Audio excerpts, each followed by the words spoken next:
welcome to the BYB podcast. That stands for the Backyard Boys.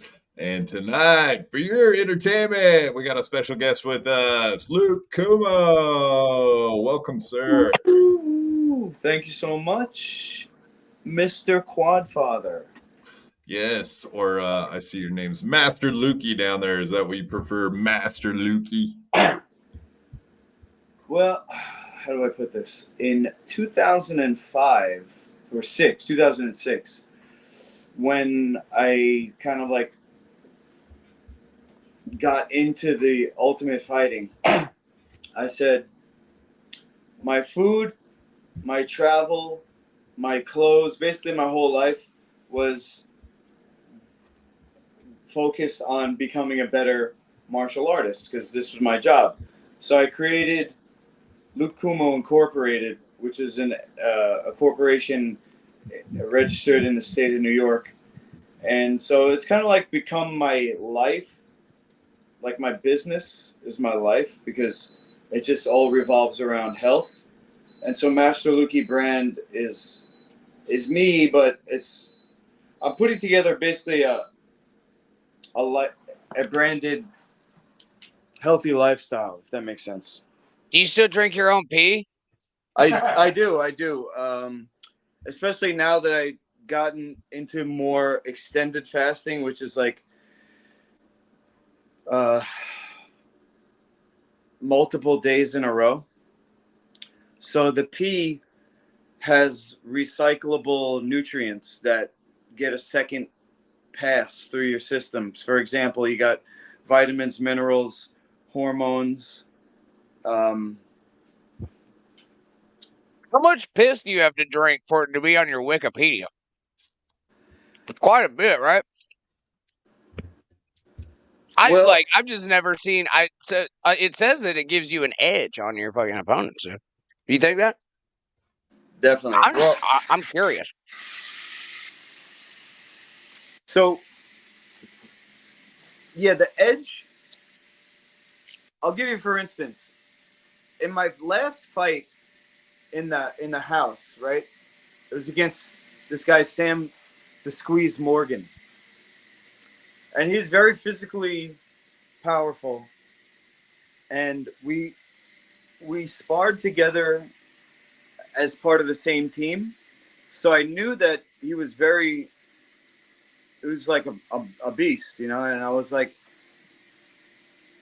sleepless nights knowing that I was going to have to fight him. And that show was reality, but what they do is they kind of lead you with these questions because they have kind of like a storyline or a rough idea of what they want the fighters to say. So they'll ask you these leading questions. Anyway, I ended up saying that, you know, I knew that the fight was going to be brutal. And I just was kind of using this sports psychology mindset to think about me doing it to him.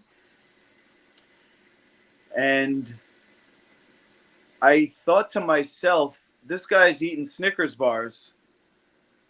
And the sugar, this is what I was thinking back then, the sugar was going to give him an aggression or like an energy in the beginning, but then he was going to crash. So I thought if I could just make it, the further the fight went, the better I was going to do.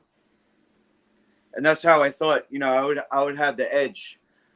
Kind of like in the animal kingdom, the animals that have great stamina versus the animals that are like what is it called? A cheetah. A cheetah is very fast, but these cats, they sleep a lot.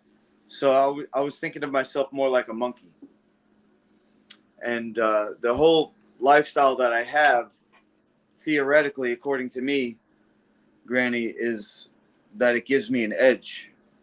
And that's why I do drink my pee, because whatever somebody wants to say, I feel better, you know, it does this, it does that. I kind of like treat myself as the experiment. And if it works, For What, me, where did you get the idea to drink your own pee? Like, did you read it in some health magazine, or like, did you just come up with that on your own? And you thought, maybe I'll drink my pee and that'll have something in it. yeah, Also, do you do it regularly or just before something big, like a big event or something? right. So when I drink it, this is the last thing I was going to say was that it makes me poop. And I'm known also for fasting before fights. Joe Rogan's the one who told everybody on pay-per-view that I do urine therapy, that I drink my own pee. Because I told him, somebody told me, or I read somewhere that he did it or something. So I was like, oh man, Joe Rogan's cool. Let me tell him that we're kind of similar, and maybe he'll be nice to me, or I'll be his friend. So I told him, and then he blabbed it out on the pay-per-view. So that's how I got on the Wikipedia. The other thing. Joe Rogan dropped dimes on you then. Was that? Joe Rogan dropped that dime on you then, huh? He dropped a dime on me. He blew up my spot, that Joe Rogan. But I guess now you're proud to talk about it, and it's. I mean, do you suggest that everybody drink pee? Is that part of your diet or your philosophy for your health, your corporation there? Yeah. I see that it's a popular topic. So what I think I'm going to do is get a copper or maybe gold or maybe stainless steel to start with, something cheap, and market it. You know, I can't sell my own pee, but I could sell an official Master Lukey piss fucking chalice. Grog. No, we need a grog, because I've been watching Nick Rekieta lately, and that guy drinks out of a really nice stainless steel grog. That's the word I like. It does look manly as hell. It does look cool. Is that like a mug with a flip top?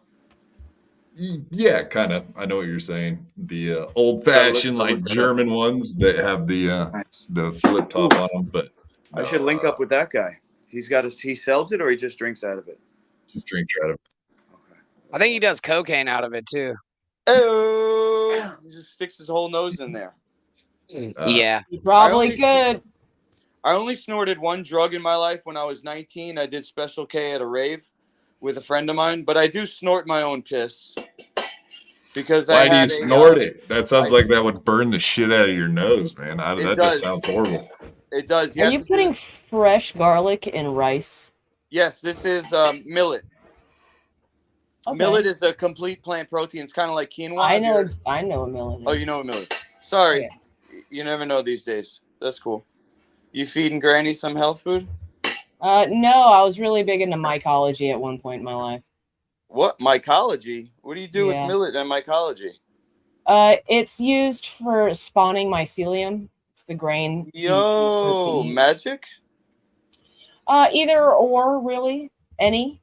Yo, that is so cool. Mushrooms are the future, right? Absolutely. And they're incredibly fascinating. Not just like magic mushrooms or whatever, but like mycology, the science of like the birth and death and rebirth of the whole thing is just it's an incredible study. Oh hell yeah. Because we're more bacteria than cells. Mushrooms are actually closer to like the animal kingdom than they are to the plant kingdom. My teacher has a great insight, and it's kind of before its time, but it's all about the brain of the gut and the microorganisms that have a symbiotic relationship with our cells, and basically I'm sure you know this, but I'll just say for the viewers, the bacteria that lives on the inside of our intestines is where we actually get our nutrition from. We don't break down food and absorb the food. The bacteria breaks down the food, and we absorb what the bacteria makes. And it's the same process that happens in the soil. That's why things are like prebiotic and probiotic, stuff like that. And you're supposed to drink that crappy probiotic drink. I tried that stuff. That's disgusting. I'm not doing it. I don't care. I don't care about my stomach biome or whatever that shit. I'm not a health nut. not by any means. I can't do it. Yeah. Hey, whatever works for you, bro. I'm not here to judge. I always say that I wouldn't do it if it didn't have some type of benefit, and that goes for everything. You know, me, you, everybody's in charge of their own life. I used to want people to change, but now I just figure the people like my girlfriend, soon to be ex, probably. I realized, like, if somebody doesn't want to be with me, why would I want to chase them down anyway? Just, I don't know, similar type of thought process, I guess. You do you. As far as the pee therapy, though, I know it's a hot topic because it's so unique. I heard it's even Not illegal. unless you cool it down. Do you drink hot piss? Are you a hot piss guy? Or are you a cold piss guy? So the first time I did it, Granny, I actually made a tea out of it with honey. You ever 'cause I just was catch like, yourself in the yard pissing into your own mouth? Just having out there having fun. I seen the video of the monkey. He's on his back like this, Oh yeah, dude. and it goes. Yeah. Maybe on my OnlyFans once I do the dick review. But my Now mask in the has that face. UFC, when like guys were being dicks out there in the octagon, did you ever just like, hey, I'm gonna drag my cock across this guy's like face real quick, just to give him a 1-4, like you need to cool out. Establish dominance. Yeah.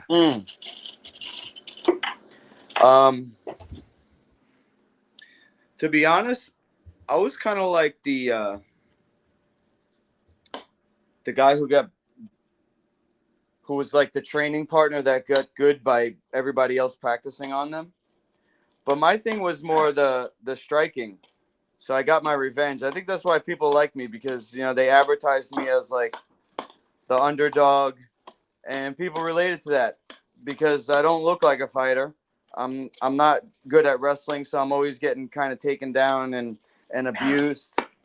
And then because of jiu-jitsu and stuff like that, I got up, sometimes was able to get up or defend myself enough to wait to make it to the next round, and then I would get my chance at the striking, which everybody likes to see because, you know, it's more action-packed, fast-paced.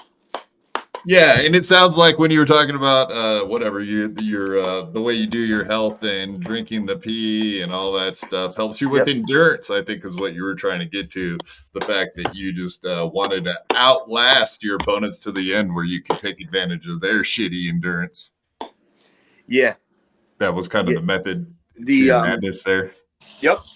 The theory has to do with 0-point energy. The idea that there's like an undercurrent that we tap into and can harness, and the less you got going on electrically, like in your body, the less you have to use for digestion, the less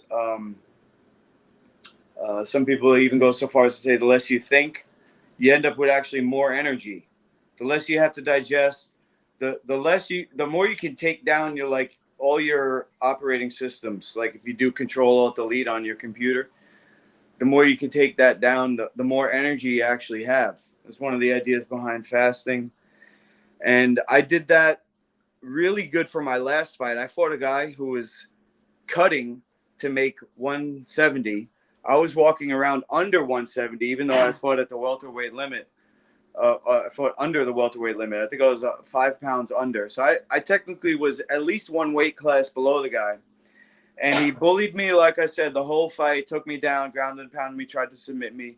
And when I was able to get back up, and at the beginning of the rounds, when I survived to the next round, I was able to get him pretty good, you know.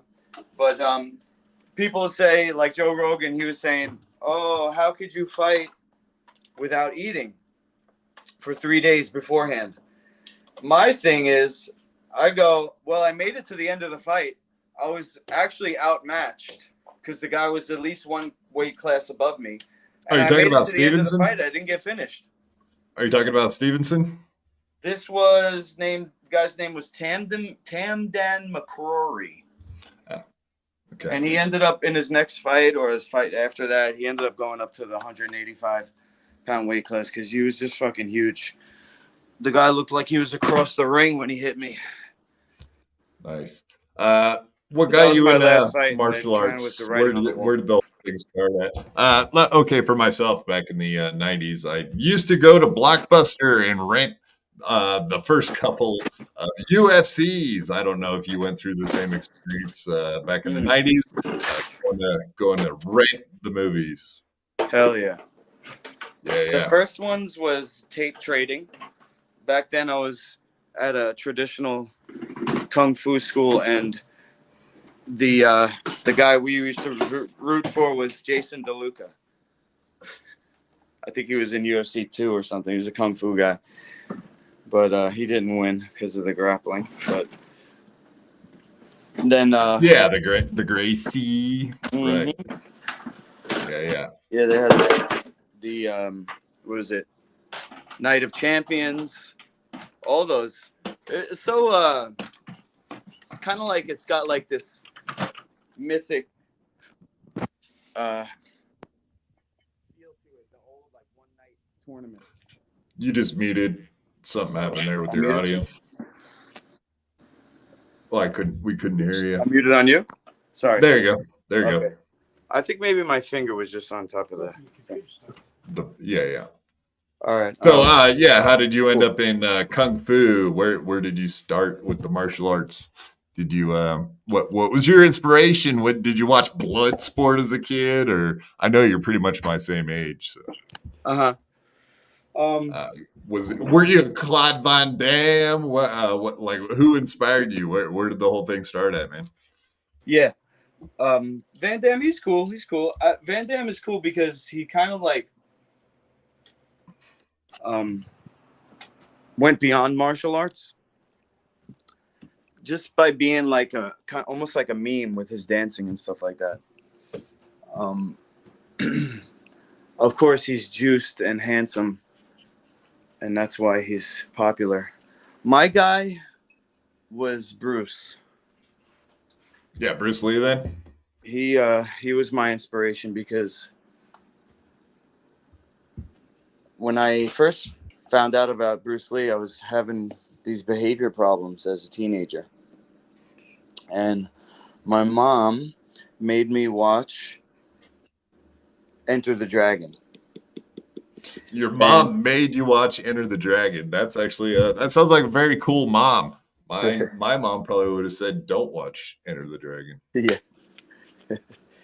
She made me watch it because it was made in like the 70s. So I'm like, oh, this movie looks old, you know? So she made me watch it, and I started to watch it. You know, of course, I loved it. It's fucking awesome. And then I looked. I don't even remember how I found out Quadfather, because back then there was no internet. 1995. What'd you have? Did you have AOL or something? No, I just had a friend that knew about him. That's how I found out about it. He was like, "Oh, there's this new thing and whatever," and he knew that the videos were at Blockbuster, so that was that. Yeah, no internet, exactly. Yeah, I think it was the Yellow Pages. Maybe I looked up the Yellow Pages because Bruce Lee coming from China, he was if you know the story, he was a Wing Chun, which is a form of Kung Fu. So I'm like, oh, Bruce Lee, he did Kung Fu. That's what I want to do. And so I went in the Yellow Pages and I found a Kung Fu gym.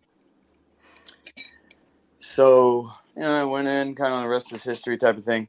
But my coach, my Kung Fu coach, he wanted to be. Do you guys have Tiger Schulman? No. Tiger Schulman, you know what Kyokushin is, right? No. Okay, so there's this thing that happens in martial arts where the student learns from a master and, he becomes like the top student, and then he kind of like thinks like, oh, maybe there's more out there. And then he trains with somebody else. And then, they end up coming up with their own style. It happened in karate. It happened in judo, jiu-jitsu. You get these styles of kung fu, which is like, oh, it's part northern, part southern. And then they give it a new name, like white fucking eyebrow or some shit. Right. And it's really just like what Bruce Lee did, which is train whatever you want to train. Keep the stuff that works for you. And Bruce Lee never intended it to become a style, but that's... Yeah, Jeet Kune Do, Tony the Tiger says here. I believe that's correct with Bruce Lee. The way of the intercepting fist. And Bruce Lee, he said no way is way. Anyway, the Tiger Schulman guy, he's in the 80s, he came up with his own style, which was based on this type of karate called Kyokushin, where they don't do head contact with fists, but they do head contact with kicks. It's weird. If you ever watch Kyokushin fighting, they beat the shit out of each other with bare fists to the body. They can't punch each other in the face, but then they kick each other in the face. It's kind of weird. But he was the champion in that, and then he started his own franchise. And Tiger Schulman Karate, if you look it up, it's a huge franchise on the East Coast. They call it a McDojo, but because they have so many students... McDojo? That sounds like a McDonald's franchise, McDojo. Yeah, or a black belt factory, because, it's like any of these chains, you're going to catch hate. But everybody I ever fought from Tiger Schulman, any fighter that they ever bring to the big stage is a beast, because they just have so many thousands of students. By the time anybody gets to the top of that, system, they've beaten so many other people. And that's really what Bruce was saying, was that it's not the style, it's the fighter. Yeah. Was that a tangent? Yeah. No, that's a good tangent. But how did I get started? Yeah. So Bruce Lee, I wrote my college entrance exam article about it. How it's a way of life. You just don't listen to anybody. I'd said it nicer, but you listen to your own inner voice to make your life choices, and that's what I did, and that's where I am now. So how did you find out about as far as getting into the UFC from doing your martial arts? Did you just end up at a place where they had an octagon and just fell into it, or did you search it out? What was the pathway to get into UFC specifically? Okay. So now, like I said, I listened to my own inner voice. I never listened to my parents, and I ended up dropping out of college, where I got a scholarship for art. And then I began to drive as a job. Taxis, tow trucks, pizza delivery. And then one day I drove by. So I dropped out of college. I tried to hitchhike across America, made it to Delaware, came back to my parents' basement, and started driving. Drove by, like 6 months later, drove by a building. It said Bruce Lee's. Oh, and I dropped out of Kung Fu too, because what I was going to say is my teacher wanted to be the Tiger Schulman of Kung Fu. Tiger Schulman was karate, the biggest franchise. My teacher wanted to be the Kung Fu version. He ended up actually starting this thing called ILoveKickboxing.com, which became a multi-million-dollar franchise, but it was like cardio kickboxing or Taibo. Anyway, forgot where I was going with that. Shit. To the UFC. How did you get your start in the UFC from there? Yeah. Oh, yeah. So now I dropped out of everything. I'm driving a cab. I'm just kind of taking it day by day, being a pothead and drinking with another friend of mine who went to the community college. So I dropped out. My best friend's at the community college, and I just took a year to fuck around, I guess, find myself. I thought I wanted to be a professional artist, but to me, art was always about freedom. You could literally do anything you want with a piece of paper and a pen. Or I was big into comics. I designed a lot of like superheroes, and now I try to make clothes. Anyway, driving past the building, it says Bruce Lee's Jeet Kune Do kickboxing. And that was just like fireworks went off. But they called it Bruce Lee's Jeet Kune Do kickboxing because when Bruce left, this world, his students took over and they branded it, which he never intended. He was actually a philosophy major, Bruce, and he never intended for it to become a style. But Dan Inosanto, was his major guy, it was in his last movie, and he was teaching, with Bruce, and he made a curriculum where you got the major arts that win in the UFC these days: Muay Thai, kickboxing, right? Because the fight starts standing. Later on, the Gracies came, but if you look now today, you have like 3 or 4 major arts that win. So if you go to a Jeet Kune Do school, they're gonna have different classes. They're gonna have the kickboxing. They might have a boxing class. They might have a Wing Chun, which is a type of Chinese boxing where they like trap your arms. Like they'll try to push your arm against your body like this and then punch you with the other side. It's called trapping. If you ever seen the movie Ip Man with Jet Li, I think. No, not Jet Li. Donnie Yen. Ip Man. That's Bruce Lee's teacher in China. That's a cool movie to watch. But that guy is getting the fuck after it on the guitar in the background, isn't he? You can still hear it? Oh, yeah. Yeah. It's not too loud, though. I see you went to I went in my bedroom. house. You're good. Cool. So, yeah, I see a lot of people just train in MMA style. That like the style is MMA now. A lot of the people are just training flat out all aspects of MMA at the schools that they have. That's the way it should be, because otherwise you get a situation where the brain has to go from one thing to the other. Like if you do wrestling and then you do wrestling for an hour and then you do striking for an hour, there's no like bridge. The game is definitely evolving, Quadfather, because I think social media is huge. I mean, they had, like you said, you could have rented the DVDs back then, or the VHS. VHS literally were VHS tapes when I rented them back in the day. I remember trying to find the ones that we didn't watch yet, and I'm like, I'm gonna study these and see if there's any moves that I could use. The legend's here. Yeah, speaking of the legend, $5. Thank you, sir. What's up, Luke? Quad, you finally got someone on that might be able to go a couple of rounds with me. Fuck Granny. Boom. Fuck yeah. Shots fired.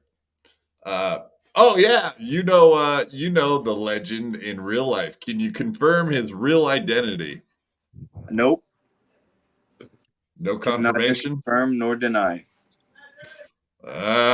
See, I figured I'd put you on the spot, at least for that. Omerta. He still hit a grounder to first. Taking it to the grave. What about a grounder? Oh, yeah. And he still hit a grounder to first. And I also saw Deep Rare, a new member. Welcome, Deep Rare. The Mets when they won the World Series. Wally Backman, I think his name was. Oh, are you talking Leg? about the Buckner, the Buckner fuck up? When it went through his legs? Yeah, Bill Yeah. Buckner. Yeah. Is that the inside joke? I didn't get that one. No, Yeah, Granny's he giving hit Homer. the legend a bad time for his actual baseball career, allegedly. But that's what I was trying to confirm because everybody's trying to say the legend is a fake. He's not the real legend in real life. The guy who we know he is. So we're trying to put you on the spot. Ray So DeVito already said. No, Ray DeVito said confirms that that's the real deal. So I was putting you on the spot too, man. Double confirmation. Ray DeVito is the comedian? Yeah. Okay, because I think, does he live in Ohio? Legend was I saying. mean, you have to put air quotes when you say comedian. Let's be When fair. it comes to Ray DeVito, yeah. Let's be fair.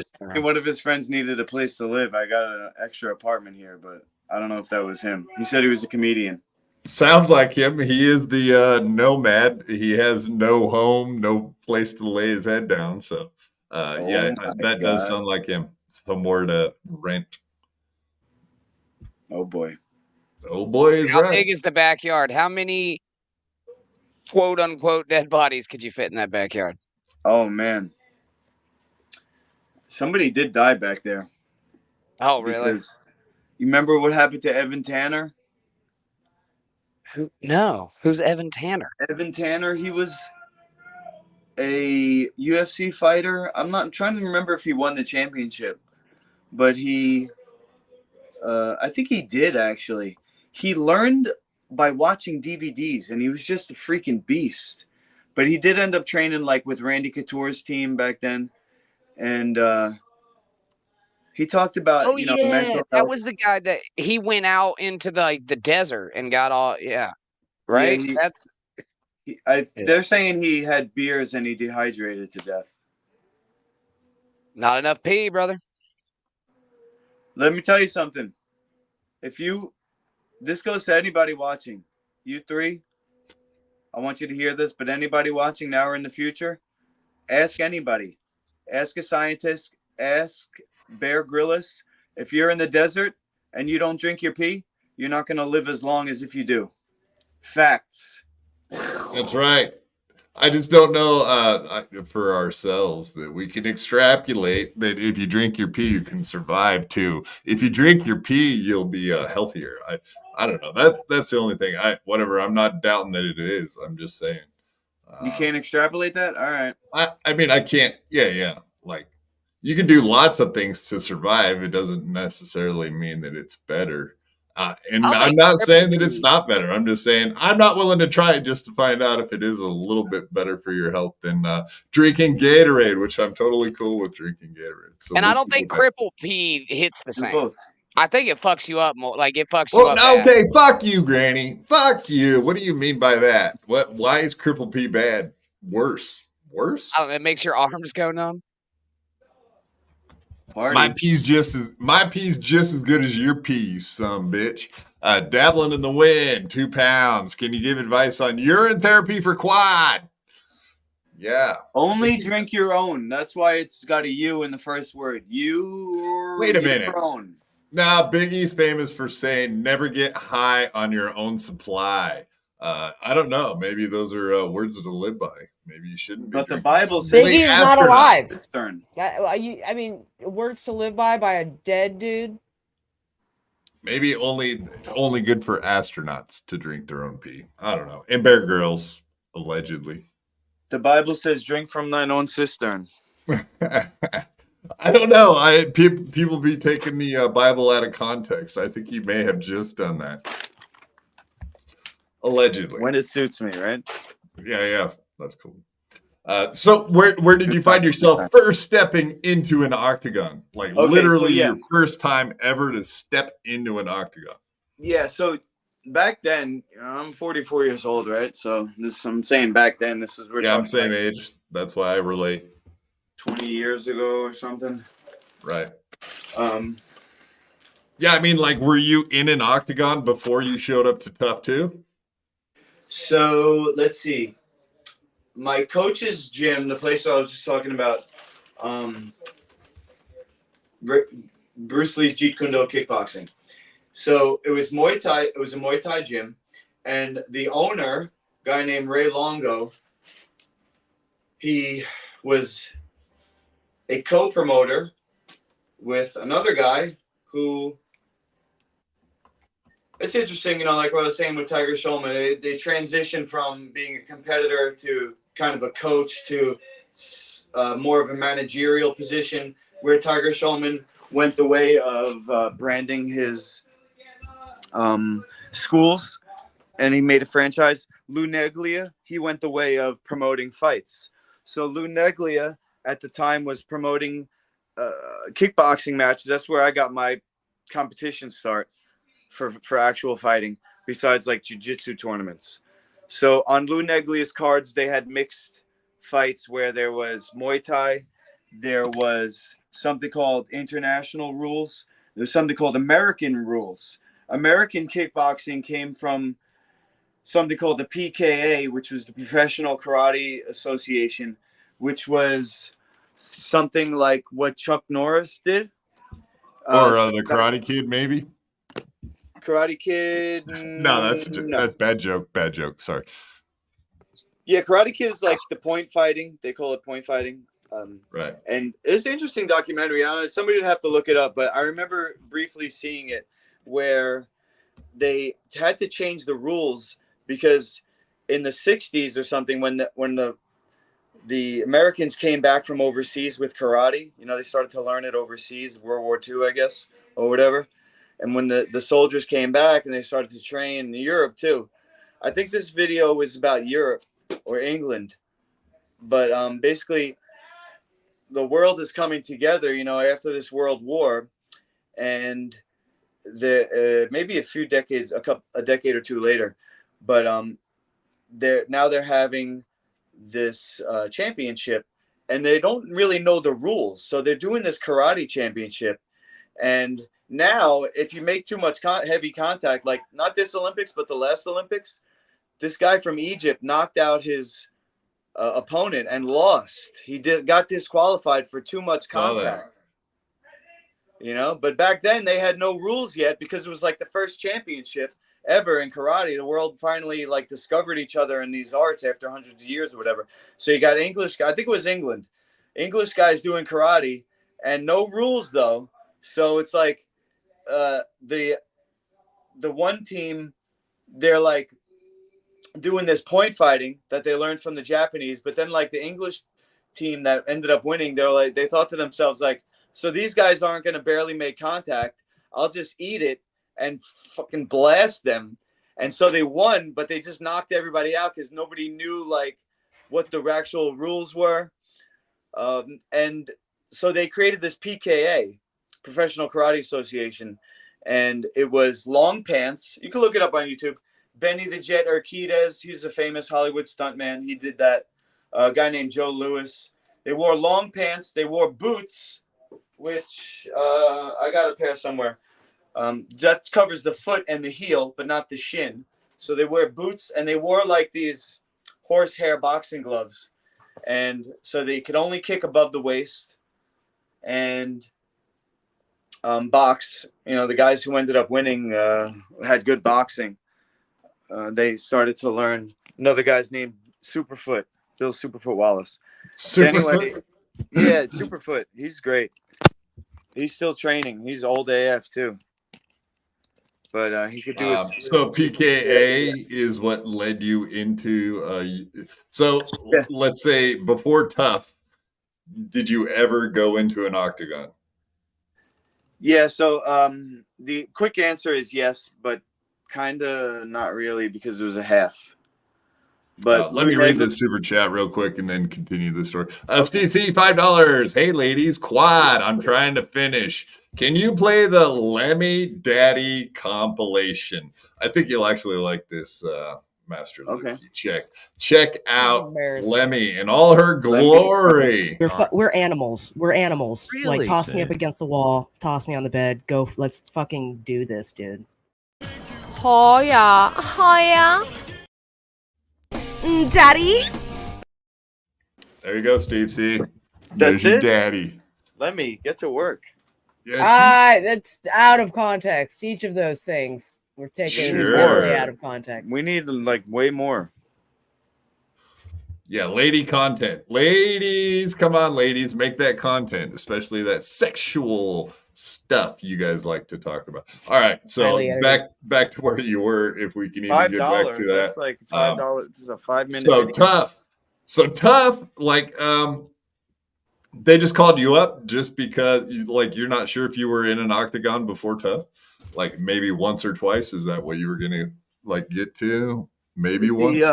The ring that I train is a kickboxing ring. Cool. And that's where I met Matt Serra.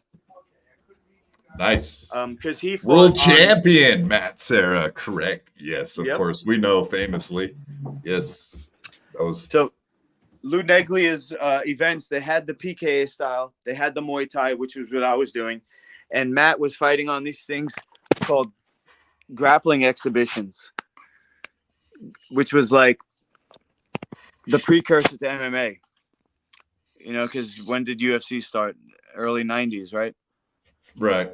So, yeah, like 92 or something like that. Lou Neglia is trying to start like the local feeder organization. He ended up calling it Ring of Combat.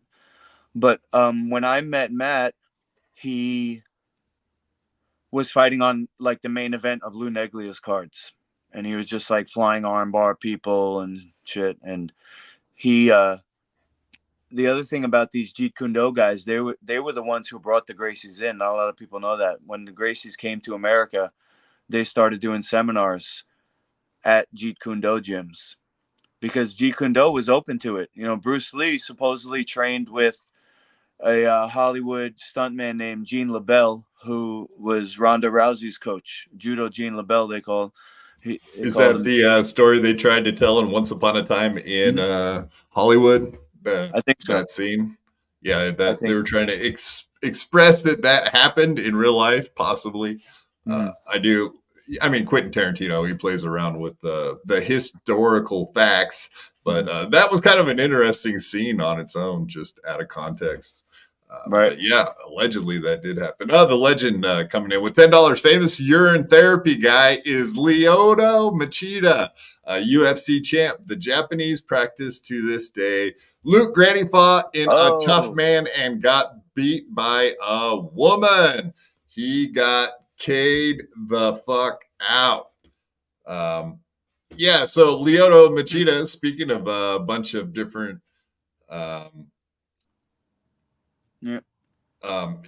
mean, he did Brazilian Jiu-Jitsu, but he was also trained in Japan for kickbox or whatever. I think his dad. He mastered like 3 different.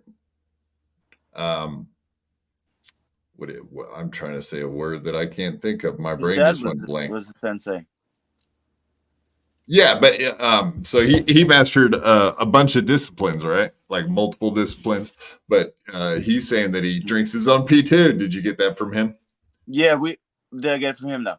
I got it from my teacher who's Australian, and he got it from, they call it Shivambu. I believe it's Indian. Shivambu. And you know, nectar, but you'd have to be a person who believes in the healing power of, you know, nature, that we're actually supposed to be healthy when everything's going right. And, you know, like the word natural healing in certain translations of the Native American teaching is like, has to do with behavior. So they'll say like the sickness is a behavior. So when you heal, you actually are changing a behavior. So my teacher, his specialty is hypnosis, short-term hypnosis. So the type of thing that people go to for quitting smoking, or I don't know, they hypnotize themselves for success. I saw a video about Rob Dyrdek the other day. Rob Dyrdek. Yeah. He said he paid a hypnotist skateboarder hypnotizing guy for success. But he doesn't like what I'm doing because I'm trying to create a brand based on this scoring system that I created for no head contact MMA. And so so as far as the CTE goes, is that something that you're trying to save fighters from getting CTE and multiple concussions and all the problems that come with it? A life led entirely with getting punched and kicked in the face. That's caused you some issues, right? Yeah. Matt Serra, he had a fight. I think it was, I want to say the GSP win. Yeah. But he was living George St. Pierre, right? The shocker with your performance. Matt was living in the basement of his gym. And then when he won, he made it big. He opened up, he moved to a new gym. He got a big gym, he at least doubled the size and had like a half of a cage. So he wanted to mimic, as you can imagine, it's different when you have a ring versus a cage or mats where you got to worry about, I don't know, different surfaces. And anyway, we did a lot of watching the beginning of the UFC, seeing people get trapped up against the cage, the fence. That was like a whole new thing. And then obviously in the beginning, they didn't even care if you like grabbed onto the fence and held people up against it. Whatever. Rules started coming in later as we watched. I think the first two rules were no headbutting and no eye gouging, and that was pretty much the rules. Wow. Right? Like in UFC 1. Right. Sheesh. Yeah, if you think about it, it's actually insane. Right. Steve C, for $2. I finished soft, but I finished. Yes, thank you, sir. The legend, $5. Luke, the fans want to hear the Poppy song or Fuck Stuttering John t-shirt song. Oh, nice. Yeah, I was trying to learn a bit about what's going on with the Dabbleverse. Is that centered around Stuttering John or something? Yes. The entire Dabbleverse. It got its start from a lady that was interviewing Stuttering John, Chrissy Mayer, that just asked him, "Do you still dabble in comedy?" And the rest is history. Here we are today. We're definitely part of the Dabbleverse. Okay. You're kind of part of the Dabbleverse too, because you hung out with Stuttering John. You were on his podcast, and I'm interested in your UFC stuff, but I'm also interested in the fact that you were training. You were trained Stuttering John there for a second. Right. He's not in New York, so I assume that you're not training or hanging out with him anymore. Right. Now that he's down in Florida. But the whole thing I wanted to get out of you is what's it like training that little midget? He probably has no punch. He's got no power. Like, why don't you break down how shitty he was at fighting? Okay. Let me tell you something. That's a hell of a lead. Okay. Let me tell you something, Stuttering John. And let me tell you something, Granny. All right, go ahead, bud. Have at it. I know you guys are trying to rile me up with these piss drinking questions. It was on your wiki, trying to fluff my feathers. No, not necessarily, but. And I know when somebody is going to show up to train or not. And I know that Stuttering John, he may have did a tough man or whatever, and he trained with a guy that I never trained with, but I think I sparred one of his guys once. His name is Derek Panza. He was I was telling you before, the American style kickboxing where they don't do leg kicks and they don't do knees. No elbows. It's basically karate guys that want to do kickboxing, but they didn't want to do Muay Thai. Because Muay Thai is very damaging. The legs, they don't live long. Anyway, Derek Panza, he started to fight with shin pads and shorts. And he trained guys like Phil Baroni. You ever heard of him? Doesn't sound familiar. Oh, No. man.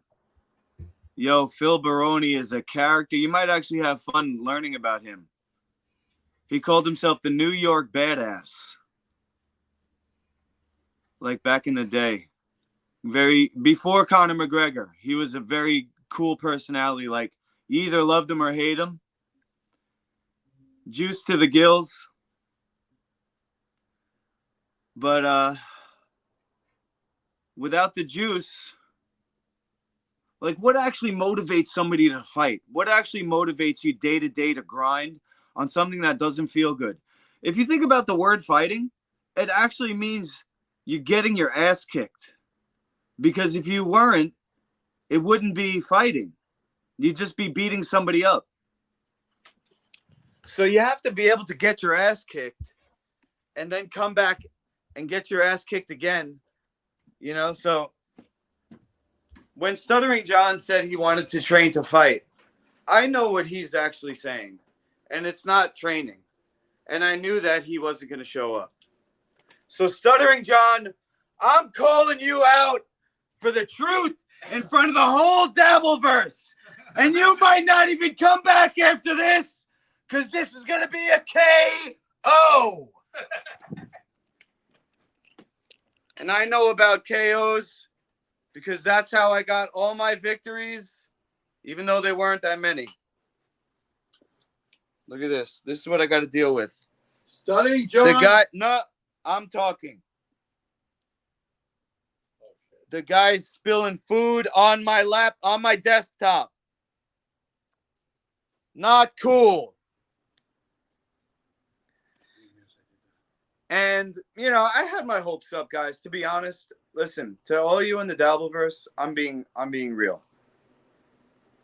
I do try to yell sometimes just to get your attention. Because, you know, sex sells. All attention is good attention. You know, social media days, cringe, all that. So I was hopeful. I was like, oh, maybe he's not a bullshitter. But I try to go on his stream, and he goes, oh, where are you? I'm like, you didn't send me the link.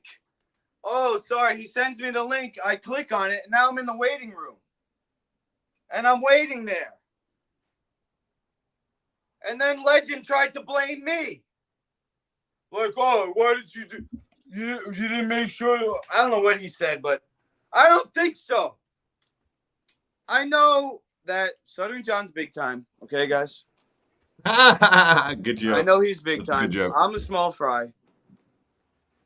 Did John tell I'm you not that? trying to jump on anybody's back, but I just thought that, man, this would be cool because I really do care about people's health.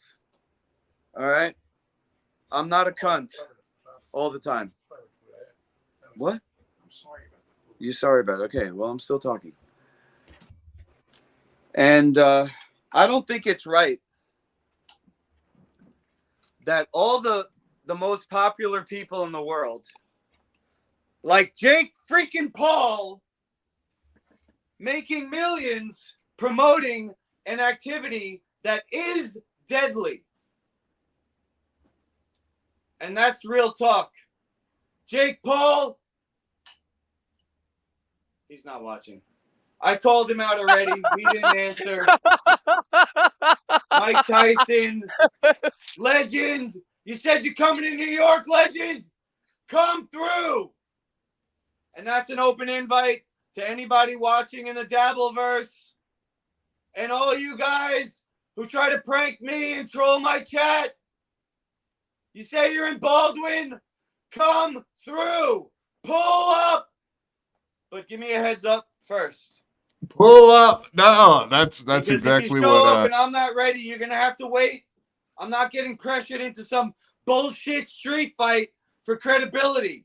I'm a professional athlete, and I've been teaching since the year 2000. So That's a long-ass Stuttering time. John, he came into your dojo and made an ass out of himself and then didn't want to come back. Is that what ended up happening? He came in for like one training session and then fell apart and didn't come back because he didn't actually want to learn how to fight. He just wanted to learn how to like beat someone up and didn't want to take punishment. Is that the deal? Well, you see, I got a system. I literally have a system. It's based on mythical beasts. So even if you don't want to fight, you can still be in Master Luki's League of Champions. And it's a complete ranking system. So basically, you can get a belt. You don't have to fight. I'm trying to find the page that has it on it. And anybody who comes in, they go through the entire system, Quadfather. I have a friend, Ray. He's also, he's got special needs because of the way he was born. He loves MMA, but I told him I could even train him based on, what he can do, and he could still be ranked. So if you could see up here, there's a ring with 8 holes and 1 big hole in the middle. And what you do is you get a magic crystal that goes in one of the holes, and this is your rank. So there's actually 10 mythical beasts. You put the crystal in the hole, and out of the hole comes the spirit of this mythical beast. And so if Stuttering John showed up, if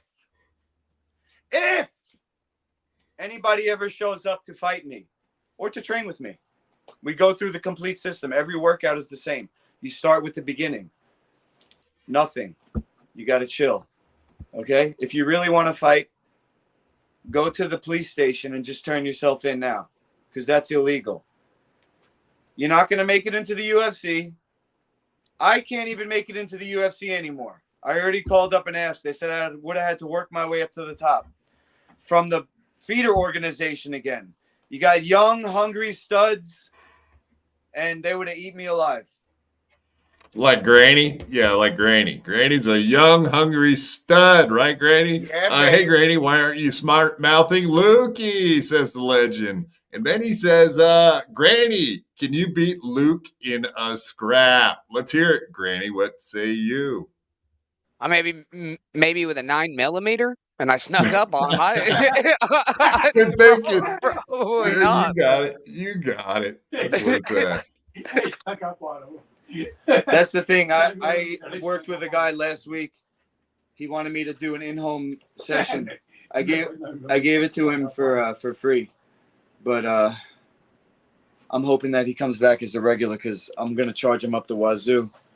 Unlike Stuttering John, who never fucking showed up one time, and you took time out of your day on July 4th to show up early. If I'm to learn this story correctly, he blew you off and fucked you around and wasted your time. So how do you feel about training Stuttering John at this point? How do I feel about berating Stuttering John? No, how do you feel about him, period, I guess, let alone training him? Well, what was I saying this to? I was saying to somebody, look, I'll give anybody a chance. I hate to see these videos on Instagram where you see the school owner beating the shit out of somebody who came in for a challenge match. They go, oh, BJJ Master teaches Street 500 Street Fighter a lesson. So the guy comes in off the street. He goes, oh, yeah, what do you got, that Brazilian Jiu-Jitsu stuff? I'm tough. I'm undefeated in the street. And the owner proceeds to beat the shit out of the guy to teach him a lesson like, oh, how dare you challenge me? I'm the great master. I love those videos. Those are the best. Yeah, I call myself Master Lukey, but it's a brand. If you look up the word master, it's still applicable. But I'm not high and mighty, and I'm not going to teach you a lesson by beating the shit out of you. And if Stuttering John came in, I wasn't going to do that to him either. But what I will teach you guys. It'd have been cooler if you did. What I would teach you is, you think it would be cooler, but the best thing would be is if we could do it all. You come in, the lesson I'm going to teach you is about fitness. Because if you can push yourself, you can win a fight. But if you're going to give up as soon as it gets tough, which I can see when somebody comes in. I've been doing this since 1995. Been training. I became an instructor, even a junior instructor at my old Kung Fu gym. I know when somebody comes in, they say, oh, I want to be champion. They're not going to make it. It's not about being a champion. Like I said, fighting means you're not winning. Fighting is when you got to dig deep. That is what fighting is. You have to know how to push yourself past what is comfortable. Goggins says it, and I'm just putting it into context. Okay? Life is well, like Granny here, for example, he's a fighter because he got his ass whooped by Triple G. So I guess that means he's a fighter. He doesn't know who the fuck Triple G is, and I no, didn't get Triple my G's ass big time. whooped. Triple G's damn near UFC style, and he definitely whooped your ass, and now you're a fighter because you're a loser, like Luke keeps alluding to. If you lose fights, then you're a fighter. So you're definitely a fighter, Granny. Congrats, bro. That's awesome. not lose as the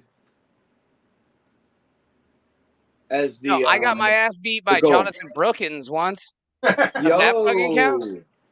Jonathan Brookins. Yeah. Listen, it's not about winning or losing. My scoring system, you get a score from 1 to 100. So, Granny, even if we fight and you don't win or I don't win, we're going to get a score. It's not W or L. It's a score, and it goes on an official scoreboard. This is my vision for the future. No head contact, points MMA. It's digital, so everybody watching live can keep score. And it can turn into an app where you set the phone up and you're working out, and the phone is actually giving you your score from 1 to 100. Well, I know he scored an ass whipping on me because I drank all his fucking tilted coconut rum, and he kicked me out of his fucking apartment. Son of a bitch. Sounds like you deserved it. I probably did, yeah. Okay, Master Lukey, you said you can tell if someone wants it or can have it the first time you meet him. So if you just looked at Granny or you looked at me, like who would you say just automatically the first thought in your mind, like that guy's got it. He's gonna make it. He's gonna be a UFC fighter. Trust me. Woo-hoo! Let's freaking go. That's a great question. You know why? Because I want to bounce it back to you guys. You're having me on. I appreciate you. I appreciate you putting on a podcast. Somebody said you were Proud Boys and KKK, and I said, what does that have to do with me? It's that one up there. I said, what did that have to do with me? I'm here to talk about my thing. And so I want to give you guys some credit. Like, somebody gave me an interview like a couple weeks ago. I didn't talk about my coach enough because he asked me about stuff, and I had the opportunity to go into kind of giving it up to my old coaches, and I'm just grateful that somebody gave me their time, because it comes from a place where it's not monetary. It's not that I'm going to pay them, which, you know, it means something. It's something that's worth more than money when you connect with people on a level like that. Yeah, hell yeah, man. We definitely appreciate you coming on, and yeah, we always appreciate anybody giving their time to us, our lowly little podcast we do over here. So yeah, thanks definitely for your time, man. You're doing it right. Yeah, we just appreciate all the people we get to meet and all the stuff we get to do. It's a lot of fun just having a podcast where we can do whatever the hell we feel like doing any day we feel like doing it. That's how it is. So, Granny, you got a great fighting attitude because your little jabs, that's great strategy. You try to get somebody to react, and they overexpose themselves, and then you got them right where you want them. Yeah, we're dancing. And except for Quad can't dance because his feet don't work. And hold on. Oh, I thought that was cool. John was Jackie, calling you. I'm on a podcast. Can you give me 1 second? Dabbling in the wind, 2 pounds. Can Sir Doyle come? Can Sir Doyle come on and say hi to Granny? What do you want me to say? You guys cool with that? Yeah, of course, man. So let me just give you a quick background about, I'll just hand it over to Sir Doyle. The traumatic brain injury, although mild, it ruined my life. I ended up divorced, homeless, living in the gym. I didn't give up, though, and I probably should have. I probably just should have let go and let God. But I'm such a dumbass that I thought I could take on the whole system of MMA and change the world. But then I met a guy like Sir Doyle. He wants to fight against the medical system that fucked him up for 50 fucking years. This guy's had Tourette's, and nobody told him he didn't have to do drugs until he met me. And we became whistleblowers, and we've been attacked, we've been trolled, but we're gonna keep on keeping on. Cars almost ran us We're gonna over. work out together on Wednesday, and we're gonna sell these dots. They're on my website, masterluki.com. They're just bullshit placeholders, but I'm gonna make them up fancy. Sir Doyle's gonna use them, and we're gonna use the money to fund a cleanse. I told Sir Doyle, based on the training and education that I have as a life food certified chef and a cleansing specialist, I'm actually editing a book all about how to heal mental conditions by nutrition and cleansing. And I'm going to use the money from selling these dots to pay for Sir Doyle's food. We're going to put him on a special menu for 3 days. And on the 4th day, he's going to do some wild cleansing shit on the toilet that you probably don't want to hear about. But he's a great you probably person. don't want to live stream that. We're going to live stream that, and it won't be the first time that I did that. Just don't live stream around. But he's more kind of like an undercover agent in the medical system, and we connected on that level because I want to help him, and he wants to blow the lid off of the corrupt healthcare system, right, Sir Doyle? Yeah, I used to work. Granny, do you want to ruffle his feathers, or you just want him to go? Yeah.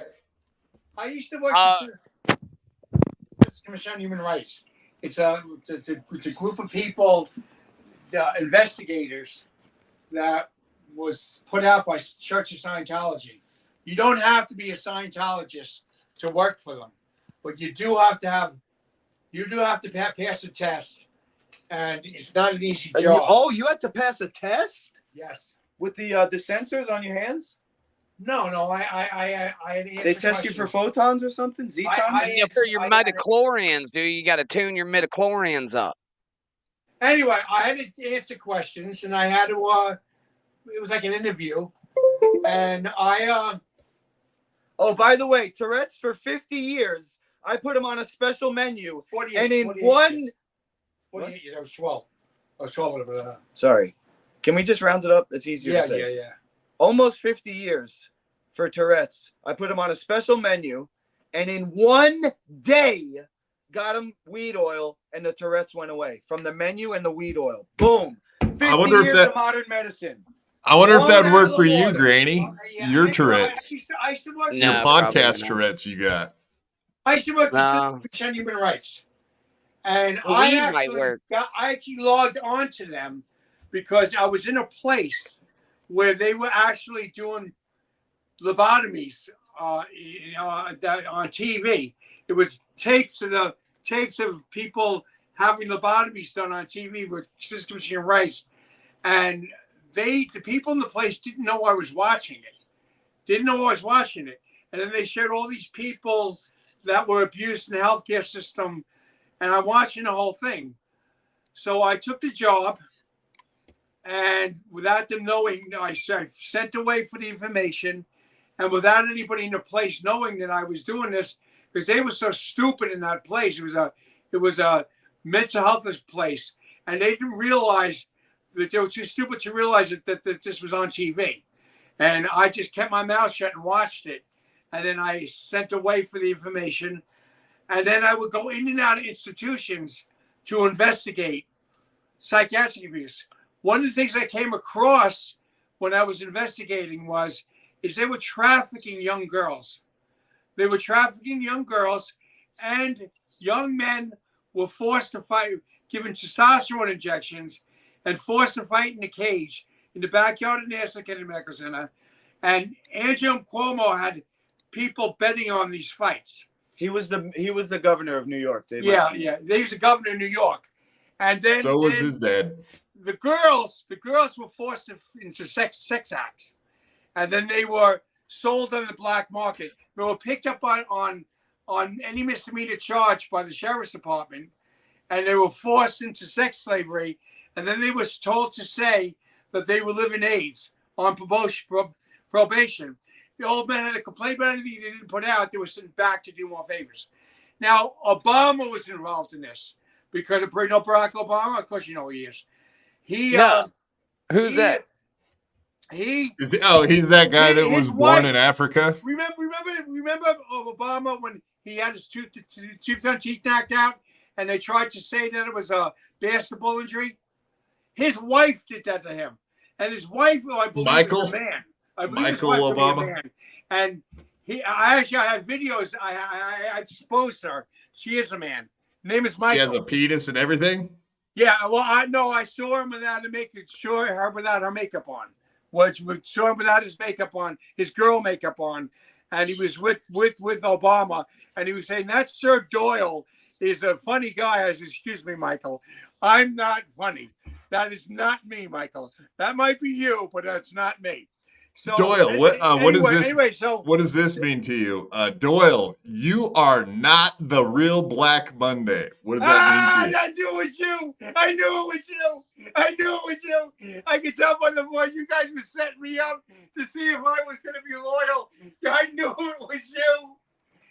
No, Legend said that. Yeah, that was the Legend.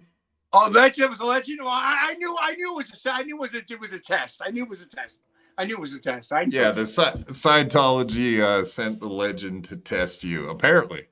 Steve C, $5. Sounds, I guess this is for you, Luke. Sounds like this guy trained in fake fighting with Steven Seagal. I heard he likes wet play. Is that true? What's wet play? Pee play. Like peeing on women, women peeing on you, men peeing on you. I don't even know. Okay. Anyway. Hold on. You can wait. Don't act like you're going to just get the mic. No, I know. Okay, so you got to take the back seat. Sorry about that. So fake fighting. This guy seems to be calling you out for fake fighting, but I've seen a bunch of videos of you knocking people out. So that's very rude, Steve C. You're not going to end up in Russia like slow-moving Steven Seagal doing the fake fighting moves. I'm sure you've seen the videos. Yeah.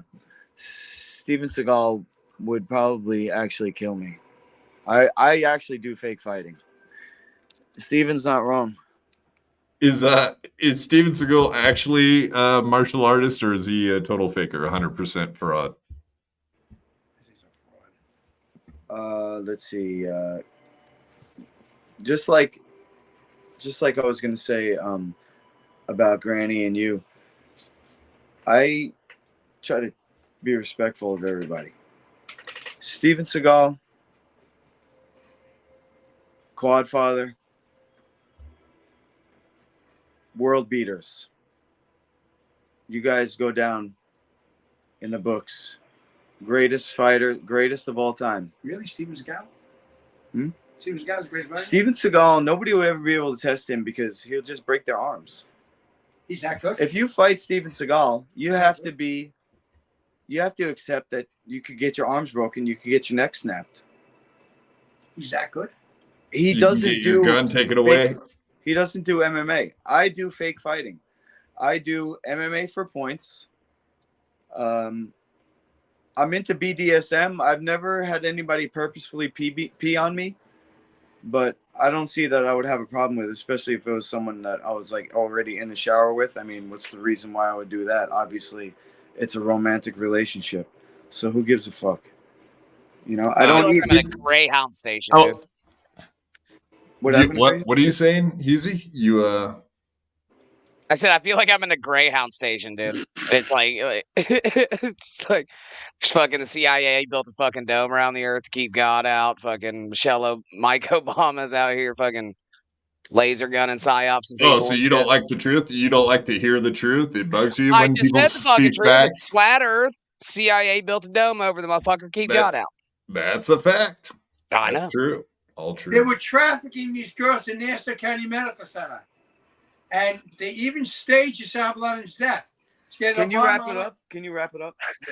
All right, let's Doyle wrap it up. It's how long do we need? A minute?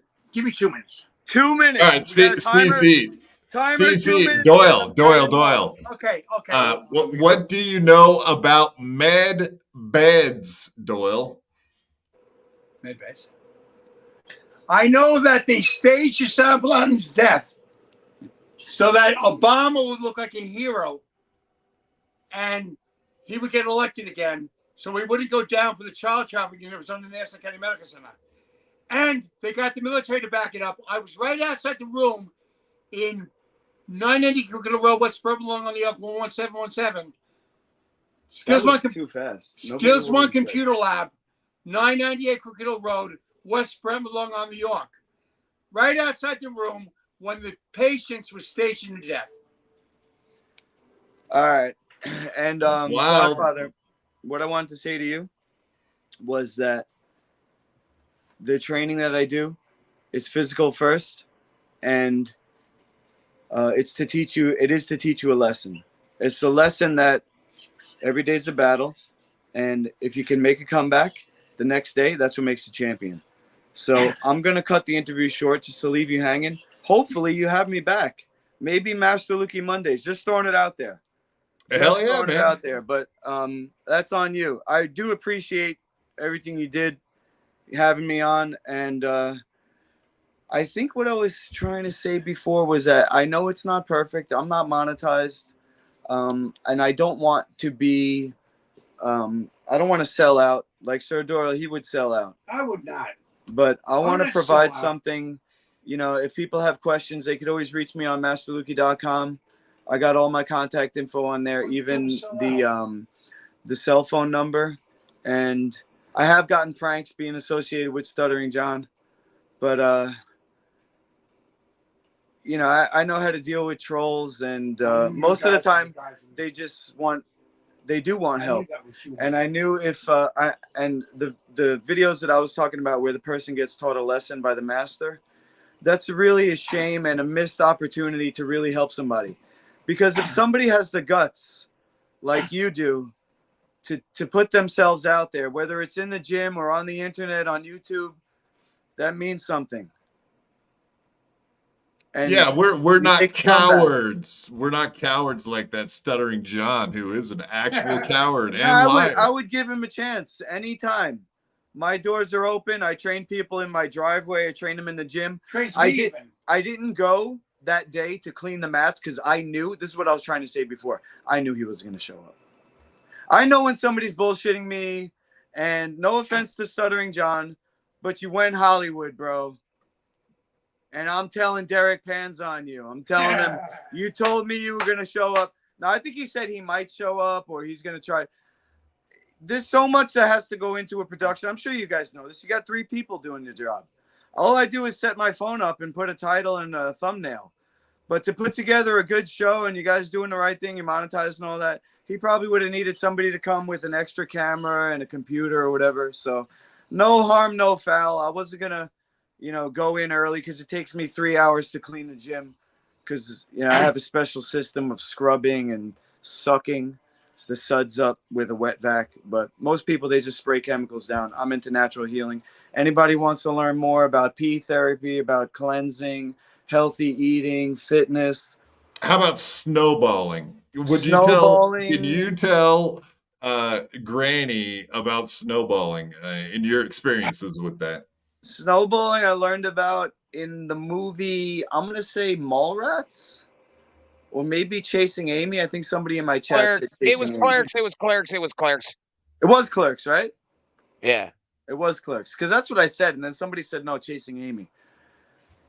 I knew it was Yeah, it's Clerks. where you shoot the load back into the man's mouth. Fucking, why are we talking about coming in mouths and spitting them back? Because he's Because done it. I I heard him talking about it. I promote Would you semen mind? retention. I promote No, tantric no, sex like and semen retention. Cardiff. He is also known to do that. So I don't know. I don't do it anymore because it doesn't work. I was thinking of it purely health based because, you know, I'm 44 and my testosterone's not as high as it used to be. So I get seriously depressed for days. Look up tantric sex, look up semen retention, and how you can balance Can your we hormones. stop at eat and cum? Drink all the pee you want, man. Fucking You love Cardiff. I don't care. But No, let's draw the line at fucking eating our own cum. No. I Cum don't do it Diff. anymore. Cum Diff says, "Hell yeah, cum talk." Fuck you, Granny. Cum I mean, Diff. the first This guy's 3 awesome. letters of my last name is cum. I gotta do something. Yeah. Destined to do porn. Fuck yes. But I want to make educational porn, teaching guys. I'm not going to tell you the full gimmick, but it is about, it is a combination of sports and tantric sex with a scoreboard and a scoring system and costumes. And how many points does a Baldo get you? Oh, Grady loves costumes, by the way. He's a huge furry in this cosplay. realm. I just went to a cosplay contest. It's so fun. Yeah, Granny he likes dressing up like a cow and he's got a No, this is serious talk. Him and Lemmy do weird stuff I can't even really talk about. It's kind of weirder than the cum eating, honestly. You got to keep it fresh, right, gang? Yeah. That's cool that you live in the same house and you have your own separate setups. The families that game together stay together. Yeah, well, we don't play too many games together, but who has time? Well, yeah. My son wants me to play Rainbow Six right now. I'd rather go to bed, but I'd rather play with him, so I'm gonna stay up anyway. You guys look to be a little younger than me. I would say definitely anybody watching, it's gonna be better if you drink, you pee. And if you think about your health in a way, it's something that you can do something about. You don't have to trust anybody else. I think with the Mpox thing coming out, it's important more now than ever to think about your own health and your own role and not give your power away. No, none of us are gay, though. Even if you were, I would still want you to be healthy. No, well, you said Mpox. Like we're not going to get Mpox because we don't do.